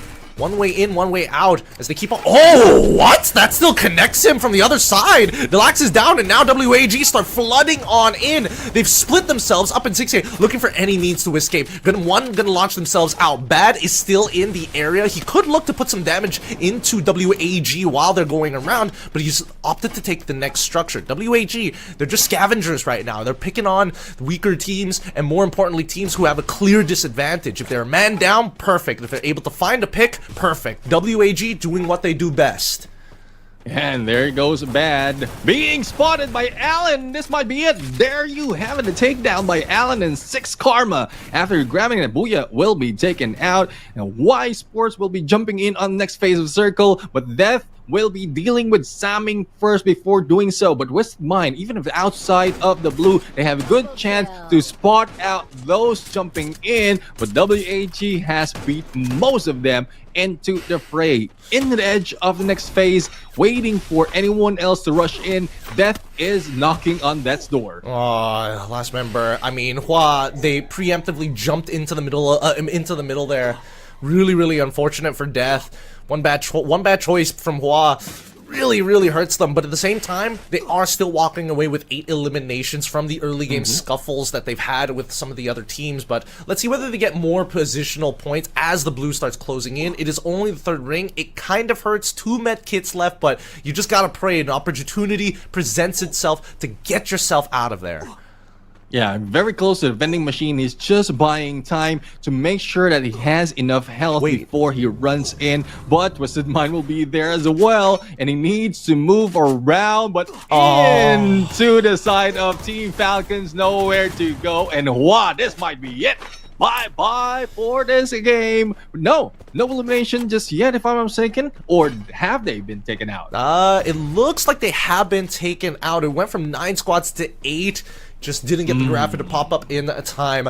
Don't worry about that, because BRU has been under the radar this entire time. They've taken significant damage from themselves, but at the same time, they like to dish out damage. But they've taken a very quiet approach into this. They're slowly creeping in from the western side. Pain trying to keep them in check. WAG, kings of the north at this point, right? I don't think anybody's contesting them at this point. They're real strong at holding that northern side, and they've punished a lot of teams who've come their way thus far. RRQ being one of those teams, flying down from spawn, taking the damage, and BRU looking to get some position onto Pain as they take out these stragglers. And one thing about position as well as stragglers, especially those coming in from the revive flight, is they are showing information as to where the rest of the teams are. So crosshairs will be on there as they have it spotted. Pow right now, as he is the only one that I keep seeing who has the Cart 98, will need to have more accuracy to be able to push out everyone, especially on that snipe. But Team Falcons 8 elimination and still 4-man strong. They are challenging attack all around once again. Their rivalry continues, but on the other side, Twisted Mind will be taken out. We're down to 7. Down to 7 now. Looks like I was wrong with the call earlier. Looks like they did manage to get one of their members out, but eventually falling down too. Pain. Oh, good. Gus? He had a really good ricochet angle there, but ends up losing. Drops to his knees as Wasana quickly tries to take advantage of the situation. They glue themselves off of there. Really good play coming in for Pain, just to deny Wasana that small gap in their defense. Now back up to full health. The squad goes full 4v4 as the utility being dumped into their building, but they got to flush out. Oh no! That glue wall didn't bounce in the wrong spot. It looks like it did. Goose ends up going down. The timing of that could not have been worse. What? And that's one thing. If you pull out a glue wall, make sure that there's no gap. Otherwise, a grenader, just like Jonah, will be able to squeeze that nade in and disrupt your approach. So Pain will be in trouble as well. 2 elimination and just running away from Buriram United, but there's nowhere else to go. We only have a small zone and a lot of teams fighting, and even Team Falcons is not yet over against attack all around, thus eliminating them on 6. Now 5 more to go, and Buriram United is just farming for points from afar. Oh, they are, but now WAG and Buriram United going to be looking towards E1's side. They just finished off their fight. They're trying to recover, but WAG is not going to let them, harassing them back into the back corner of this building. Has the launcher out, by the way. He knows what he's doing here. He's about to start lighting a fire in this building with plenty of wood to burn, but BRU now getting in the middle of the mix, actually engaging against WAG, which is perfect for E1. Oh no! He tried to survive, but Falcons took him out just in time. They lose the position, and now WAG should be the next to fall as they got caught with their pants on the ground. Buriram United on the outside of the compound, Pain inside of the compound, and Falcons watching from afar. One more. Where are you getting that angle? He goes in for knockdown. The pickup will be made, but damage has been dealt and resources will be wasted. Noda needs to be recovering because it only is a matter of time before the blue closes in and everyone will be pushed against each other. Team Falcons in a good position though, but Buriram United in a higher position to spot them out. WAG still has 1 player in the mix, but no sign of him to be able to fight back, and Alan might be in trouble as Get High is knocking through. I think right now BRU are in a really interesting spot, right? Because not only do they have control over the roof, they also have control over the staircase around it, and now they're punishing the Falcons, right? This is is why this position is so good. You have multiple levels of height to play with, while at the same time having full coverage of the map itself. So Pain, they can either get in on this and also look towards Falcon's side, because they're not shooting BRU at any time. I'm just surprised. I'm seeing Wasana on the sniper. SVD's working for him, but Team Falcons is in trouble. Even with that small of a cover, it doesn't work for him, especially if Moshi is on the snipe. And that AWM gameplay will put them to their knees. Now, Team Falcons brought to only one player, similar to what we saw from WAG, and it's up to Pain and Buriram United to fight it on. Oh yeah, and Buriram United also know that Pain are in this building. Pain gonna quickly do an early glue wall here. They want to limit the play space, but at the same time, the Charge Buster almost connects there. Really, that would have been a nasty shot, but they're really taking their time, and I love it because Buriram, they've already wiped out the Falcons. WAG still crawling in. Riptide Rhythm's finally gonna come through. Pain should be able to get this. Get high, gets the back shot onto Motiva. Looks good, but with the Sana as well as Joanna breaking their positions, nobody's playing together, and that's all BRU need as WAG is trying to out-heal that ring, but you just know. How many does he have? He has 9. He has 9 medkits. He's trying to hold on. Now Wasana falls before he can break it, and he still is able to knock him out. BRU take another booyah. Good decision making from Wasana though. I mean, he knows that that's the only compound, that's the only corner that can be taken by WAG to be able to survive, and because Buriram United knows the healing gameplay all too well, and they're just putting themselves in WAG's shoes, thus putting them away before winning that battle. Buriram United, they're 11th booyah in this knockout stage, and they're not slowing down. They're not slowing down indeed. Love the different playstyle here. Really took their time with this battle. I mean, I don't know. We're probably going to talk to this while this interview is going to happen, so we're going to be throwing it over to our host. I don't know what questions they can give them over to BRU, but good luck as we send you off to them.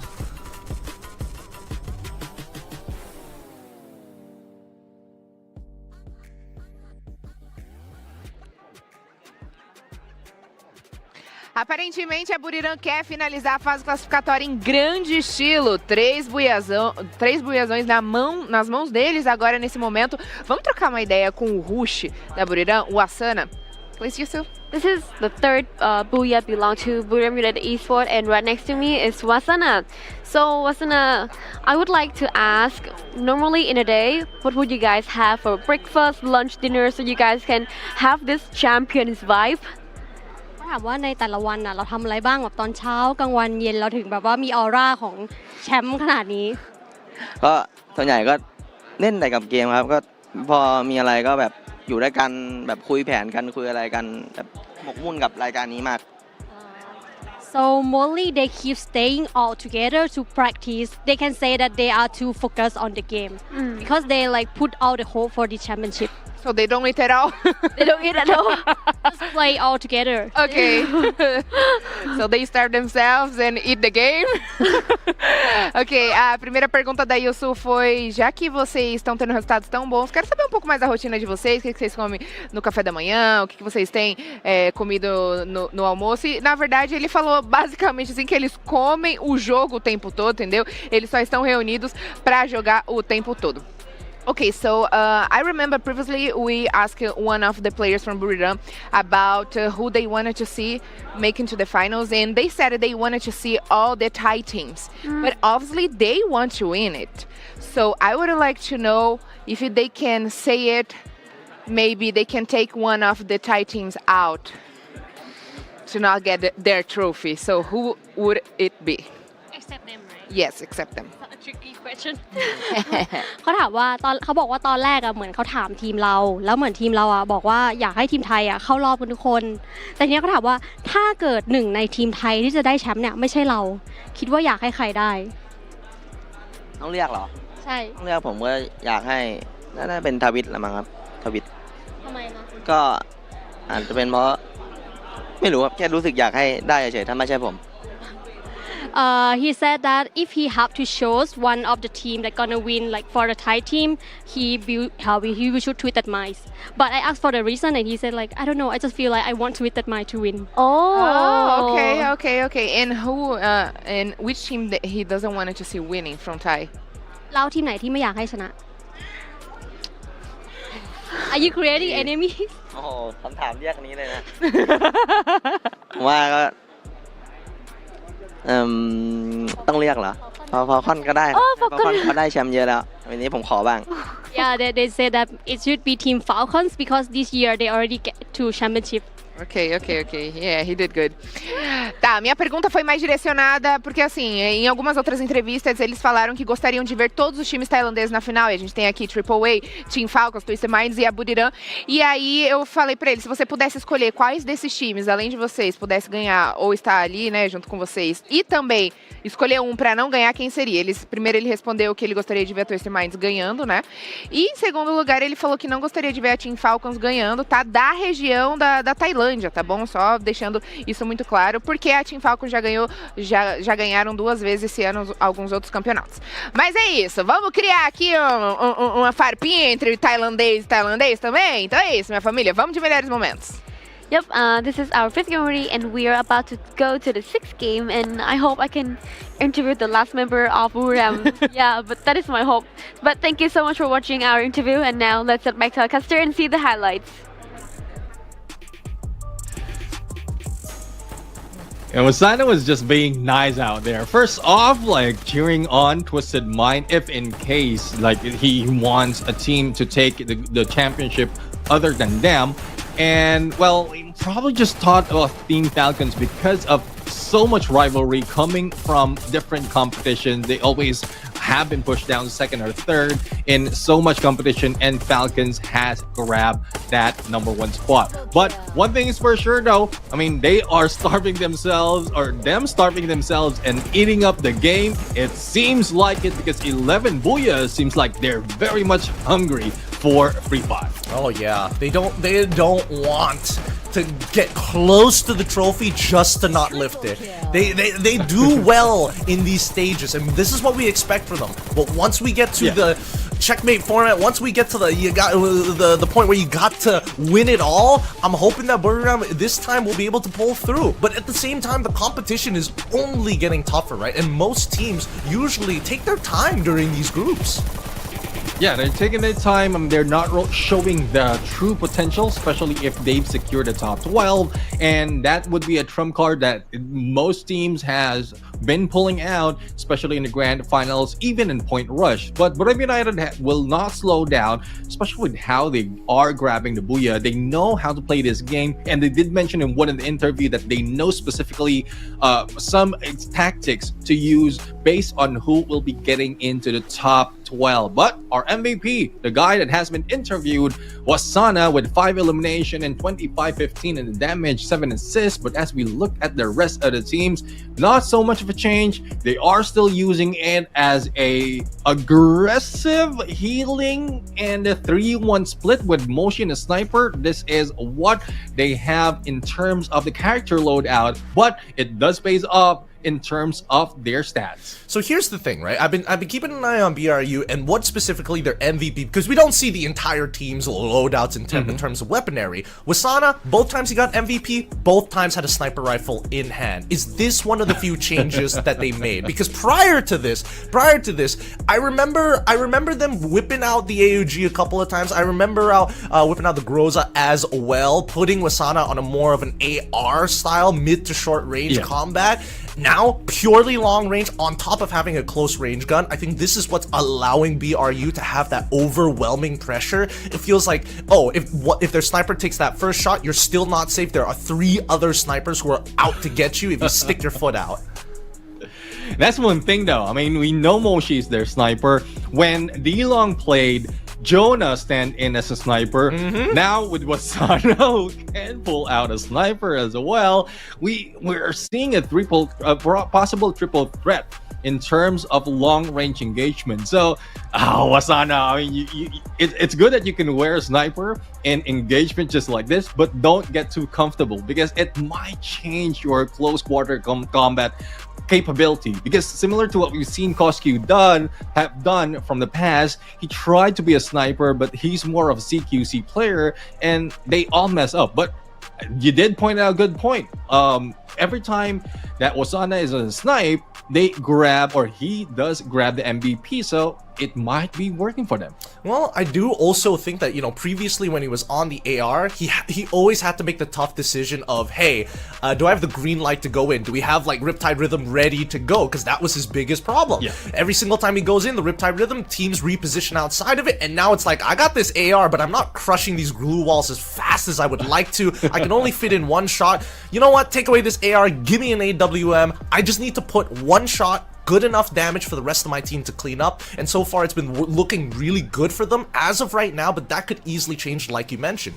I do think that even if they do decide to go for like double CQC, for specifically just Wasana, they lose a little bit of their pressure, because I do feel that in terms of damage numbers, it's not as high previously compared to what it looks like now, but maybe that's because he's using the sniper rifle, and maybe, you know, I haven't run the numbers exactly, but hopefully we might get a bit of an idea. But before we get into that, we're going to be throwing it over to our sponsors to say a little bit of a word of knowing what exactly is going on here at FFWS. Please, sponsors.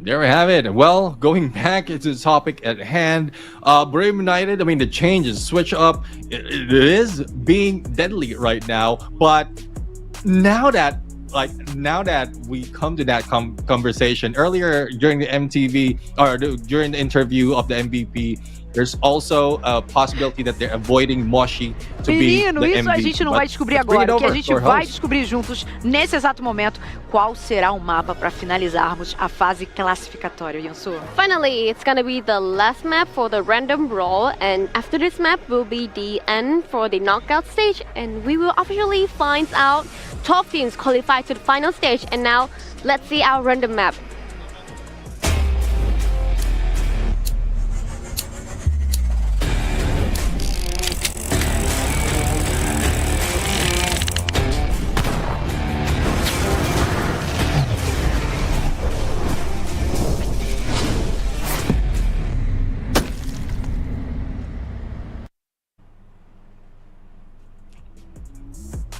Ooh, Alpine. I mean, this is a map wherein previously, or from the past, Brave United has reigned in, but they have been replaced in the knockout stage of the globals by WAG. And as you can see on that ranking, they're currently third, but I don't think they will be letting that go, Gideon. I have to agree. This is going to be a really tough one for especially Alpine. Good luck to all of our teams here for our very last map of the day. Let's head into it.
decolar, Peu e Raja. Vamos para nossa última queda da nossa fase classificatória, Insu. Yes, and our sixth map will be Alpine, and I just saw a player, they changed a player into E1 Esport, and that is Bomb. So I think this game is gonna be so fun. So everyone, let's sit down and enjoy our last game in this knockout stage. Please. A Bombom entrou para jogar com o Iwan, a gente fica emocionado e vamos torcer muito para ambas as equipes brasileiras, porque os jogadores já estão posicionados, então aguenta coração, pega sua pipoca, porque a decolagem foi autorizada!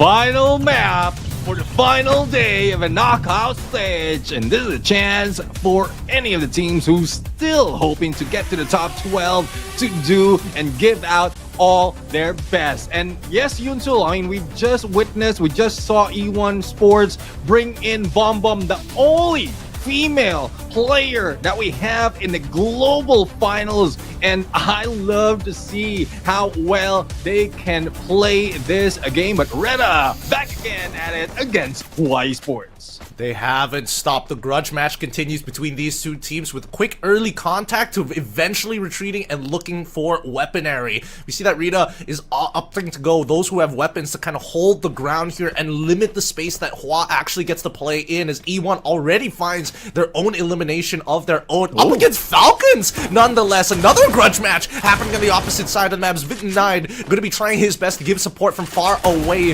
The full Falcon squad isn't here just yet, but they do find one in Vitten XP. Now, E1, they need to start backing away, but there's a lot of open area and no glue walls to actually work with. It looks like Guid is going to have to hold the front line for now, as the rest of the members should be running off, if not regrouping to join this fight.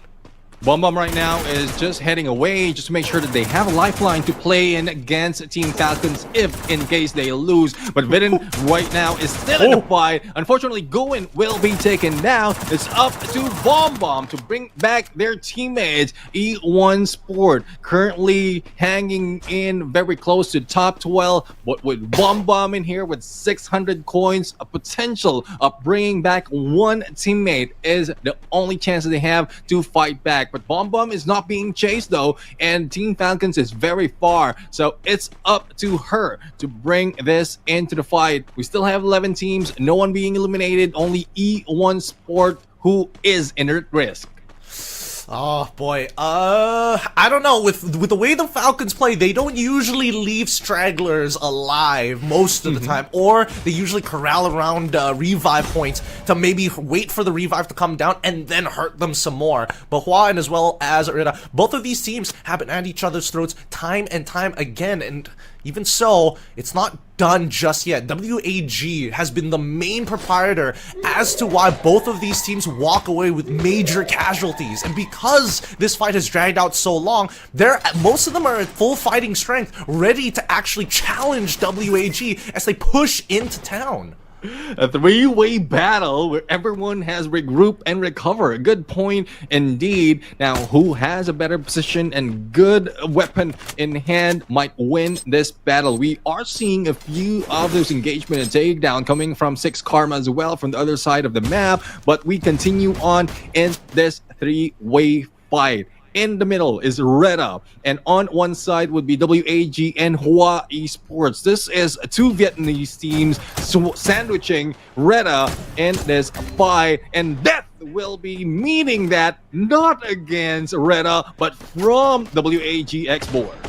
Oh boy. There's no way to identify people from the same region, and it looks like Hua is taking the majority of that damage. WAG is putting a lot of shots into them. Same goes for Reda, and now with them out of the picture, they just have to deal with each other as Reda is trying to move away from that compound. WAG is smart, very smart indeed, rushing straight to the POI, the revive point, and as Reda is going to revive one of their own players to quickly scout out where Hua was at the same time, also spot out WAG running across and quickly beelining for an exit.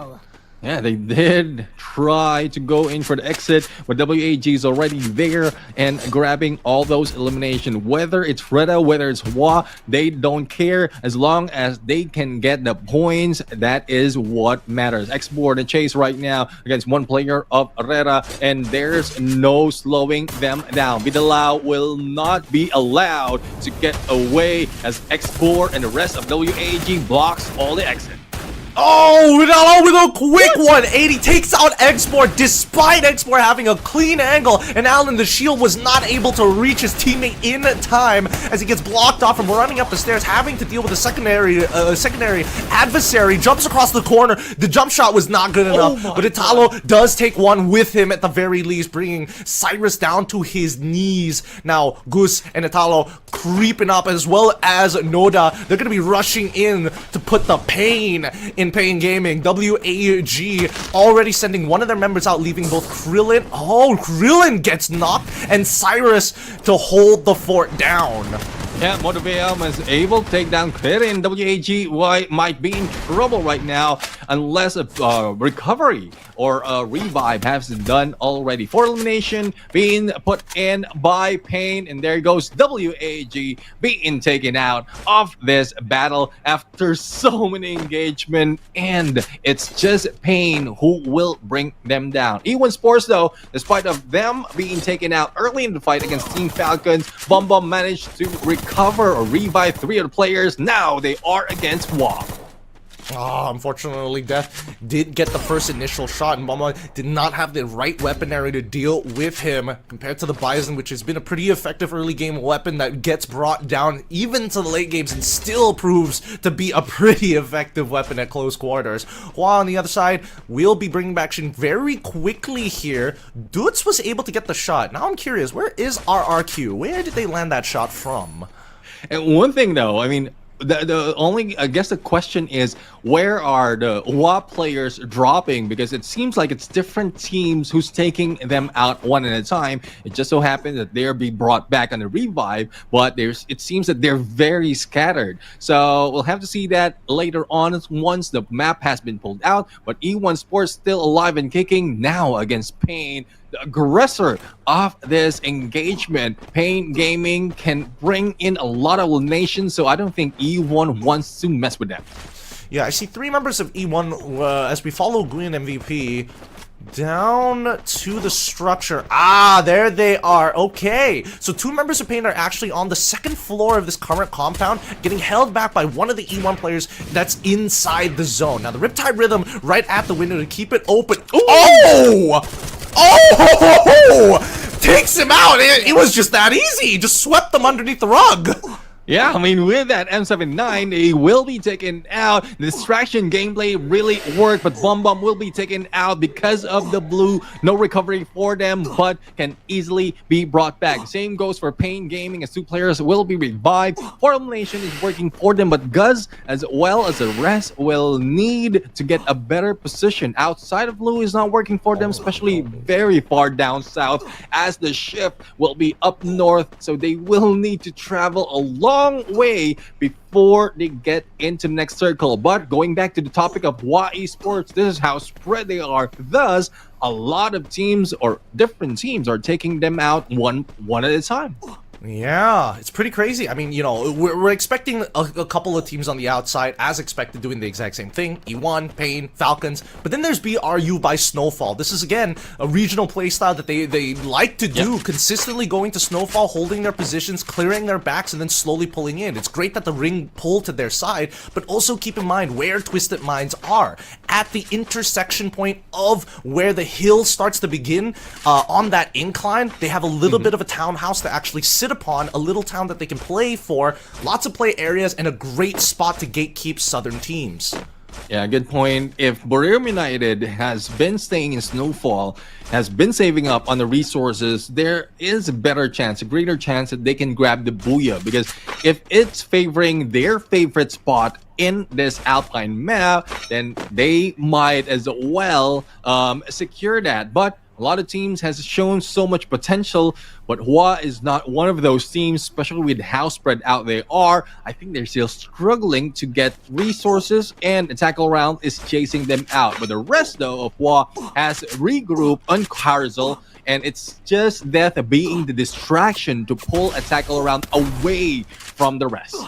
It looks like Death will eventually have to get on, have to fall here. Pungod about to turn the corner. Death not looking in his direction. A quick and easy shot for Pungod and put him out of his misery. But at least the rest of Hua is still alive to eventually bring him back. Now, we are seeing that a lot of teams want to maintain their position. We're not seeing as much aggression from the Southeast Asian teams in comparison to the Latam teams. And I think it goes, it's good and bad for two reasons. Good in a sense that teams are expected, certain teams are expected to be the aggressors. The bad news is that this could cost a lot of rotational pains, right? E1 wants to get in here. Reda is about to collide with them as well. They're just following that UAV down. Twisted Minds and even Falcons was able to find a way into the ring as it pulls further north. What?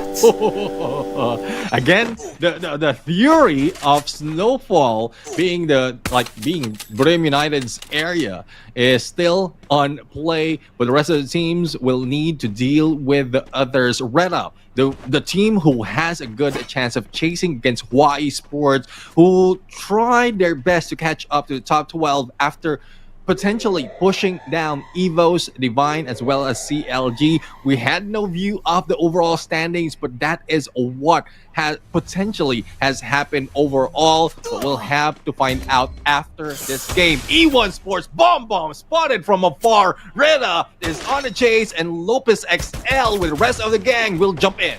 Oh, and now they have to play inside or outside. E1 has to make choices. The top roof has already been compromised. E1 trying to turn the corner to blow away the glue walls as quickly as possible. Even for Chips, he's trying his best, but it's not looking good. Reda quickly turning the corner pretty fast here. Trying to get one elimination from the side of E1 is good enough, and E1, they're trying to back out of this. They realize they might have been a little more than they could chew with Lopez on and off angle. Vinton XP needs to take him out, but the rest of Reda has regrouped just in time. That's going to be two down for E1 as Reda playing a very good 2-2 split here. Vinton 9 is probably the only one left in the blue to try and slow down the aggression. Quickly covers his left flank, but still hits the floor. Chris, the guy that still wears the Charge Buster after it has been taken out of the competitive scene. Well, in terms of meta, of course, but Guin is still in a fight, recovering the rest of the teammates with that revival platform. Take note, it is the revival platform that has been used, but he needs to move in so that he can still survive. This is a third going to the fourth phase of the circle, and this would hurt, but I love the fighting spirit that E1 is showing right now. Unfortunate for them, they're in crosshairs as at the moment they step out of that flight and into the fray. Yeah, now looking towards the northern side, it looks like 6 Karma has a... Oh, that's an interesting position. So the next ring has already been revealed. Previously that they were holding the eastern town center, but it looks like E1 as well as Attack All Around got involved pretty heavily. That's going to be Reda getting eliminated there, leaving us with only 9 squads left. Get High does find a kill onto On Fire, and looks like even Pain taking major damage as Hua is the one being the aggressors after having to regroup so many times. They finally have their feet. Yeah, let's see if Hua will be able to win this battle against Pain Gaming. Monovea was able to take down Shin, but a respawn will be coming from Twisted Mind from afar. Hua Esports rushing in, but they might be meeting up with Twisted Mind as they go. But getaway will not work for Noda. Will there be a Horizon line? Yes, there is, but Ma'al says no. Denied of survival. Stole the points away as Vit9 has just been looking at these rocks. Pretty great rocks here as somebody needs to just shoot at him. Just shoot at Attack All Around. Let this man casually look at his rocks for free. I mean, 15, 9, just hanging back. I don't think Attack All Around will or has heard or seen any sign of one player on the other side of this map. But E1 Sports though, I mean, I love the fighting spirit, I love the recovery gameplay. Attack All Around despite of them not seeing him, they're still on their toes trying to look for opportunities. And there goes Shin going down. And Falcons will be eliminated as well into the mix.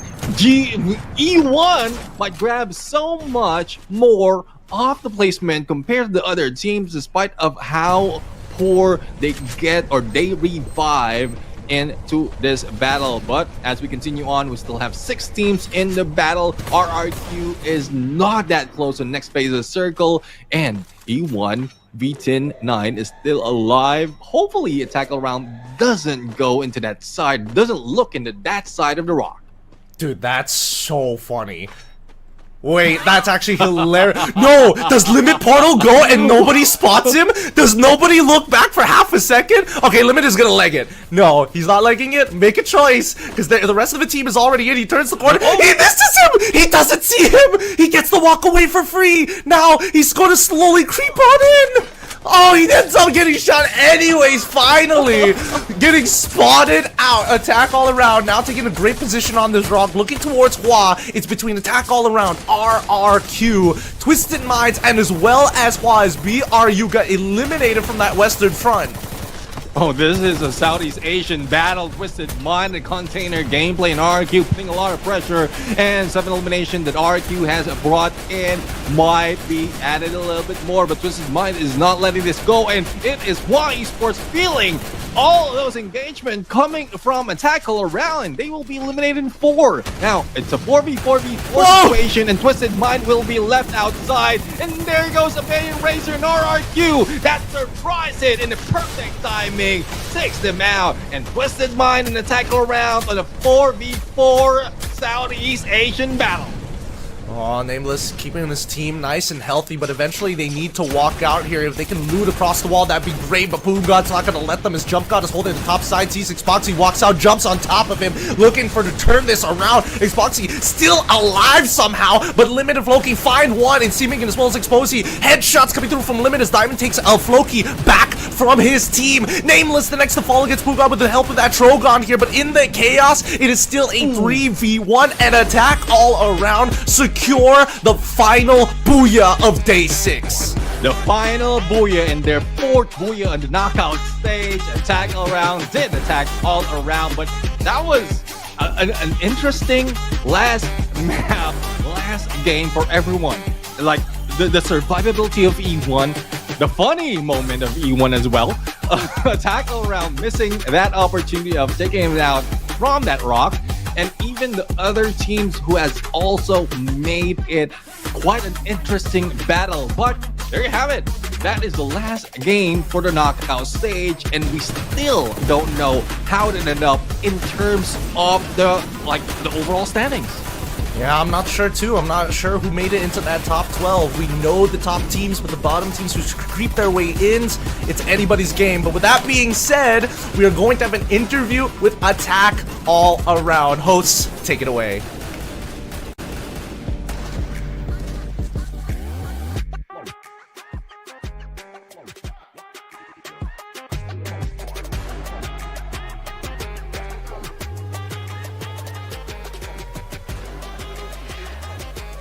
Finalizando o dia de hoje com um buia tailandês, dessa vez diferente, nas mãos agora da AAA. Vamos conversar agora com o Limit, que foi o jogador ali, né, que ficou ali no indie game. Gente, o dia de hoje tá maluquice. Please, Yusuf. Thank you, Carol. So Limit, today is our last day in the knockout stage already, and from the previous point board, I think that I made a calculation, and I think that AAA is enough points to go to the finals. So do you feel relieved? Do you plan to go anywhere, or you just want to stay at home and rest?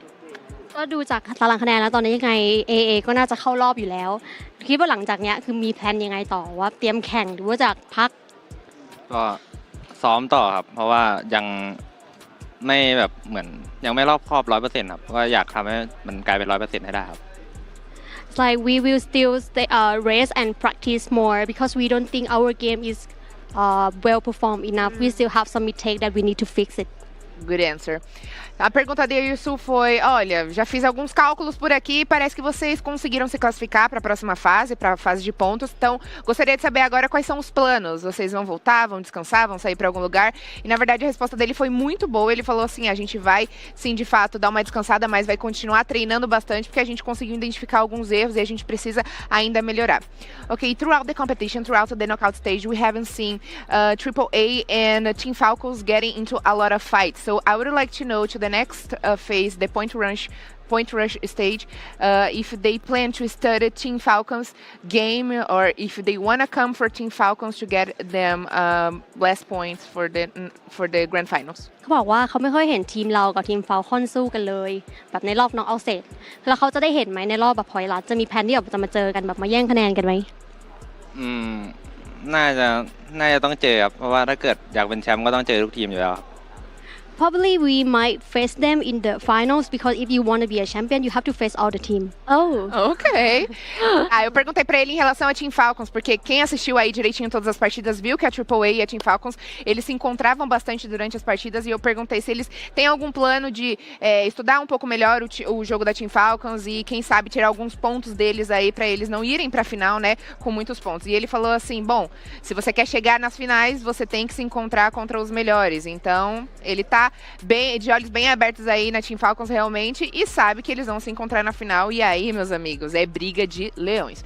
Mas enquanto isso, vamos para os nossos melhores momentos para acompanhar essa última partida aqui da nossa fase classificatória que a gente finaliza o dia e já tem o MVP do dia. Please, Yusuf. Thank you everyone for this interview, and this will be our last interview in the knockout stage. But don't forget, we still have one more MVP interview after this, so wait, stay tuned and wait for us, okay? And now let's head back to our caster and see the highlights. Thank you.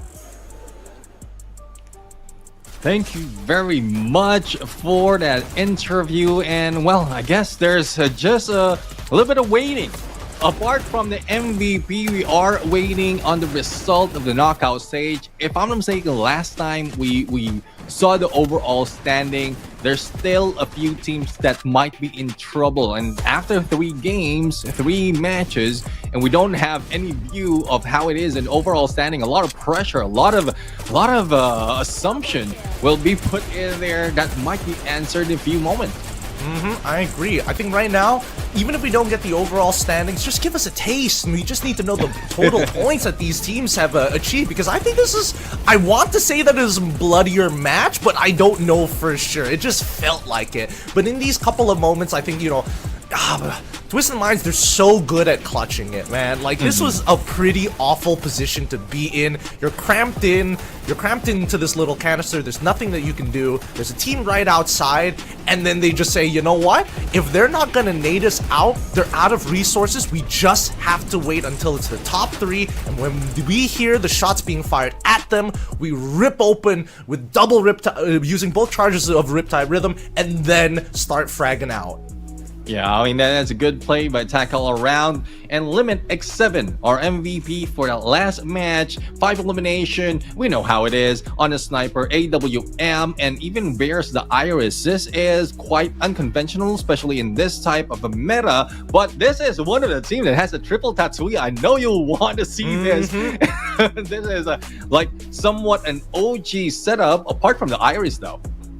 No, this is well, it depends on how far back you want to pull it, to be honest. But yeah, this setup is not exactly too common, especially with the Iris. Usually you would probably have somebody either playing a more supportive role, or if that's the case, most teams would actually lean into the Skylar to double down on teams who play hyper defensively and have a lot of glue walls to work with. I think that Attack All Around, it's really interesting, and it kind of explains why that they don't really want to get into too many engagements, right? They cannot take consecutive engagements one after the other. More so, they have a very high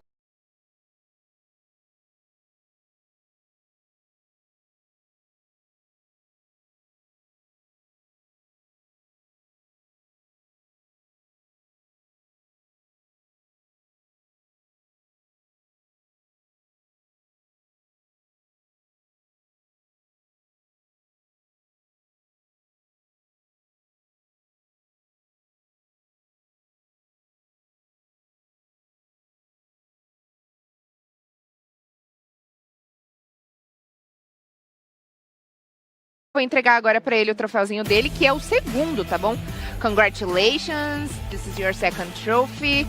Okay, so this is the second trophy for Wasana. He is the only player to get a true MVP Kaspersky here in the knockout stage. And I would like to know about his feelings. Today is the last day of the knockout stage. Does he feel like he has done everything that he needed? เนื่องจากตอนนี้เราเป็นคนเดียวที่เราได้2ถ้วยแล้วจาก Kaspersky ตอนนี้เรารู้สึกเหมือนว่าแบบว่าเราทำทุกอย่างที่เราอยากทำครบแล้วเราได้ทุกอย่างที่เราอยากได้หมดแล้วยังมันแค่รอบเก็บคะแนนครับก็ต้องรอดูรอบชิงก่อนรอบชิงก็อยากได้แชมป์ครับแค่นั้นเอง It's just knockout stage so actually like done for all but we still need to get the trophy for the final so cannot say like it's already done. Ok, perfeito. Perguntei para ele, falei para ele, esse é seu segundo troféu por aqui. Quero saber se seus sentimentos a respeito disso e principalmente se ele sente que se ele já fez tudo que ele precisava aqui na competição. E na verdade a resposta dele foi muito boa. Ele falou assim que ele está muito feliz pelo troféu dele de MVP, pelo segundo troféu, mas o foco dele está no troféu da grande final, que é o que ele precisa aqui. Então ele sente que ainda não fez tudo o que precisava. So, congratulations for your second MVP trophy. Please, I would like to ask you, like, just split the trophy and give it to Moshi in a half, okay? He said. Okay, so again, congratulations for Bermuda United Esports, our king today. Yes, Sunday the king play. Not a very surprise though. And thank you so much for Kaspersky for sponsoring us this beautiful trophy. And now this is the end of our interview. Let's head back to our caster and see the highlights. Goodbye. Hey. Just another day in the office for BRU. I'm telling you, something's a little different about him. Something's a little different. When you have player portraits with their glasses on, you know that they're here to win it all. Oh yeah, I mean Jonah and Get High, but Wasana really tops it off. But looking back into how they played, they are the team of the day. Definitely no questions asked. Number of booyahs check, number of MVPs check, and it's not only that. Even all throughout the knockout stage, I mean, Get High got the first one, Wasana got the second one, Jonah got the third one, Wasana grabbed the fourth one. Sorry, Moshi, but it's a good point that Yunsil did point out. Split it and give it to Moshi. At least he'll have a little bit of feel of being an MVP. But our books, in terms of being a sniper, Moshi is our MVP. Well, other than MT7. But sorry, Moshi again. I mean, that's a huge big yikes on Moshi. Hey, to be fair, Moshi was nominated as a mobile gamer of the year. Okay, he was nominated for it, so I guess that's where most of his luck went. But here is the overall standings here. BRU currently in number 1, Twisted Minds in number 2, Falcons in number 3, Fluxo in number 4, Attack All Around in 5th place. All right, so this is just 5 out of the 12 that we're looking at. Oh, come on. And the first 2 that will be eliminated, well, Wask as well as 6 Karma, despite of them grabbing the Booyah, didn't get enough in terms of getting all those points to catch up. And here comes the rest to complete the first half. And E1 Sport managed to climb up to number 9. And the rest of the teams, well, it looks like similar to how it started today. If E1 is 9th and BTR is 8th, wait, hold on. Now I'm curious. Okay, they show 10th and another eliminated team. It's gonna be Pain at 10th. It's gonna be Reda at 15th. Unfortunately, 175 was just not enough to cut it, which means that the threshold is closer to 200, if not 220, I would hope. Okay, RRQ managed to get in and CLG eliminated. Now it's up to 2 more teams. And the way I'm looking at it, it's 2 teams coming from Southeast Asia. So it's still a 1 loss in terms of C, but it's in terms of region, whether it is Indonesia or Vietnam. Hawaii Esports managed to get into top 12. Unfortunately, Evo's Divine got kicked out. Oh my goodness, what a huge day for Hua. They hit their better part of their average and they managed to make it into top 12. Good job, well done to Hua. These early game fights have secured them that spot, and everything else that came after that are just bonus points. And I feel the relief that Y Sports is feeling right now because of like Y Sports has been targeted by Reda. Though Reda is far behind in terms of like the catch-up game, but they are like slowly being stopped in any approach. They don't want Y Sports to move forward, but some parts survivability comes in. They manage to grab a few more elimination, and slowly, surely they managed to cross that threshold, that top 12, and they head in to our point rush as well as the grand finals, as well as the rest of the team, especially our RQ has been hanging in there for the longest time outside the top 12. Yeah, no, I'm legitimately concerned for them because, again, keep in mind that point rush, whatever you play during that point rush is to accumulate points to advance further in that final stage. You're just going to have a couple of points ahead of everybody else, which is a huge advantage. So it's all about looking for booyahs. It's all about getting as many points as possible to get that advantage first. Yeah, and they have 2 days to do so, and well, we'll have to find out. Will it be a different team on top of all the team rankings by each day of the point rush, or will it be different? That would make it even more difficult if everyone's like quite balanced from day 1, and then it switch around from day 2 just back to 0, only a few points in between them. Hey man, we've been through a couple of FFWSs already. We've seen teams, you know, kind of do well throughout the entire tournament just to get it stolen away at the very end. So it's all about that final day. No matter how well you do with consistency, a hotter team can steal it. Yeah, definitely. And well, speaking of steal, we're going to steal. We have stolen a lot of time from you guys, but it is worth it. Overall, we have seen who get into the top 12, and we are going to see them in next week's point rush. Again, we thank everyone who stood by up until this moment. I am Neptune, the Gentleman Garcia. Together with me is the one and only Gideon Q. We're going to say goodbye and good night to everyone. Hope to see you point rush and grand finals.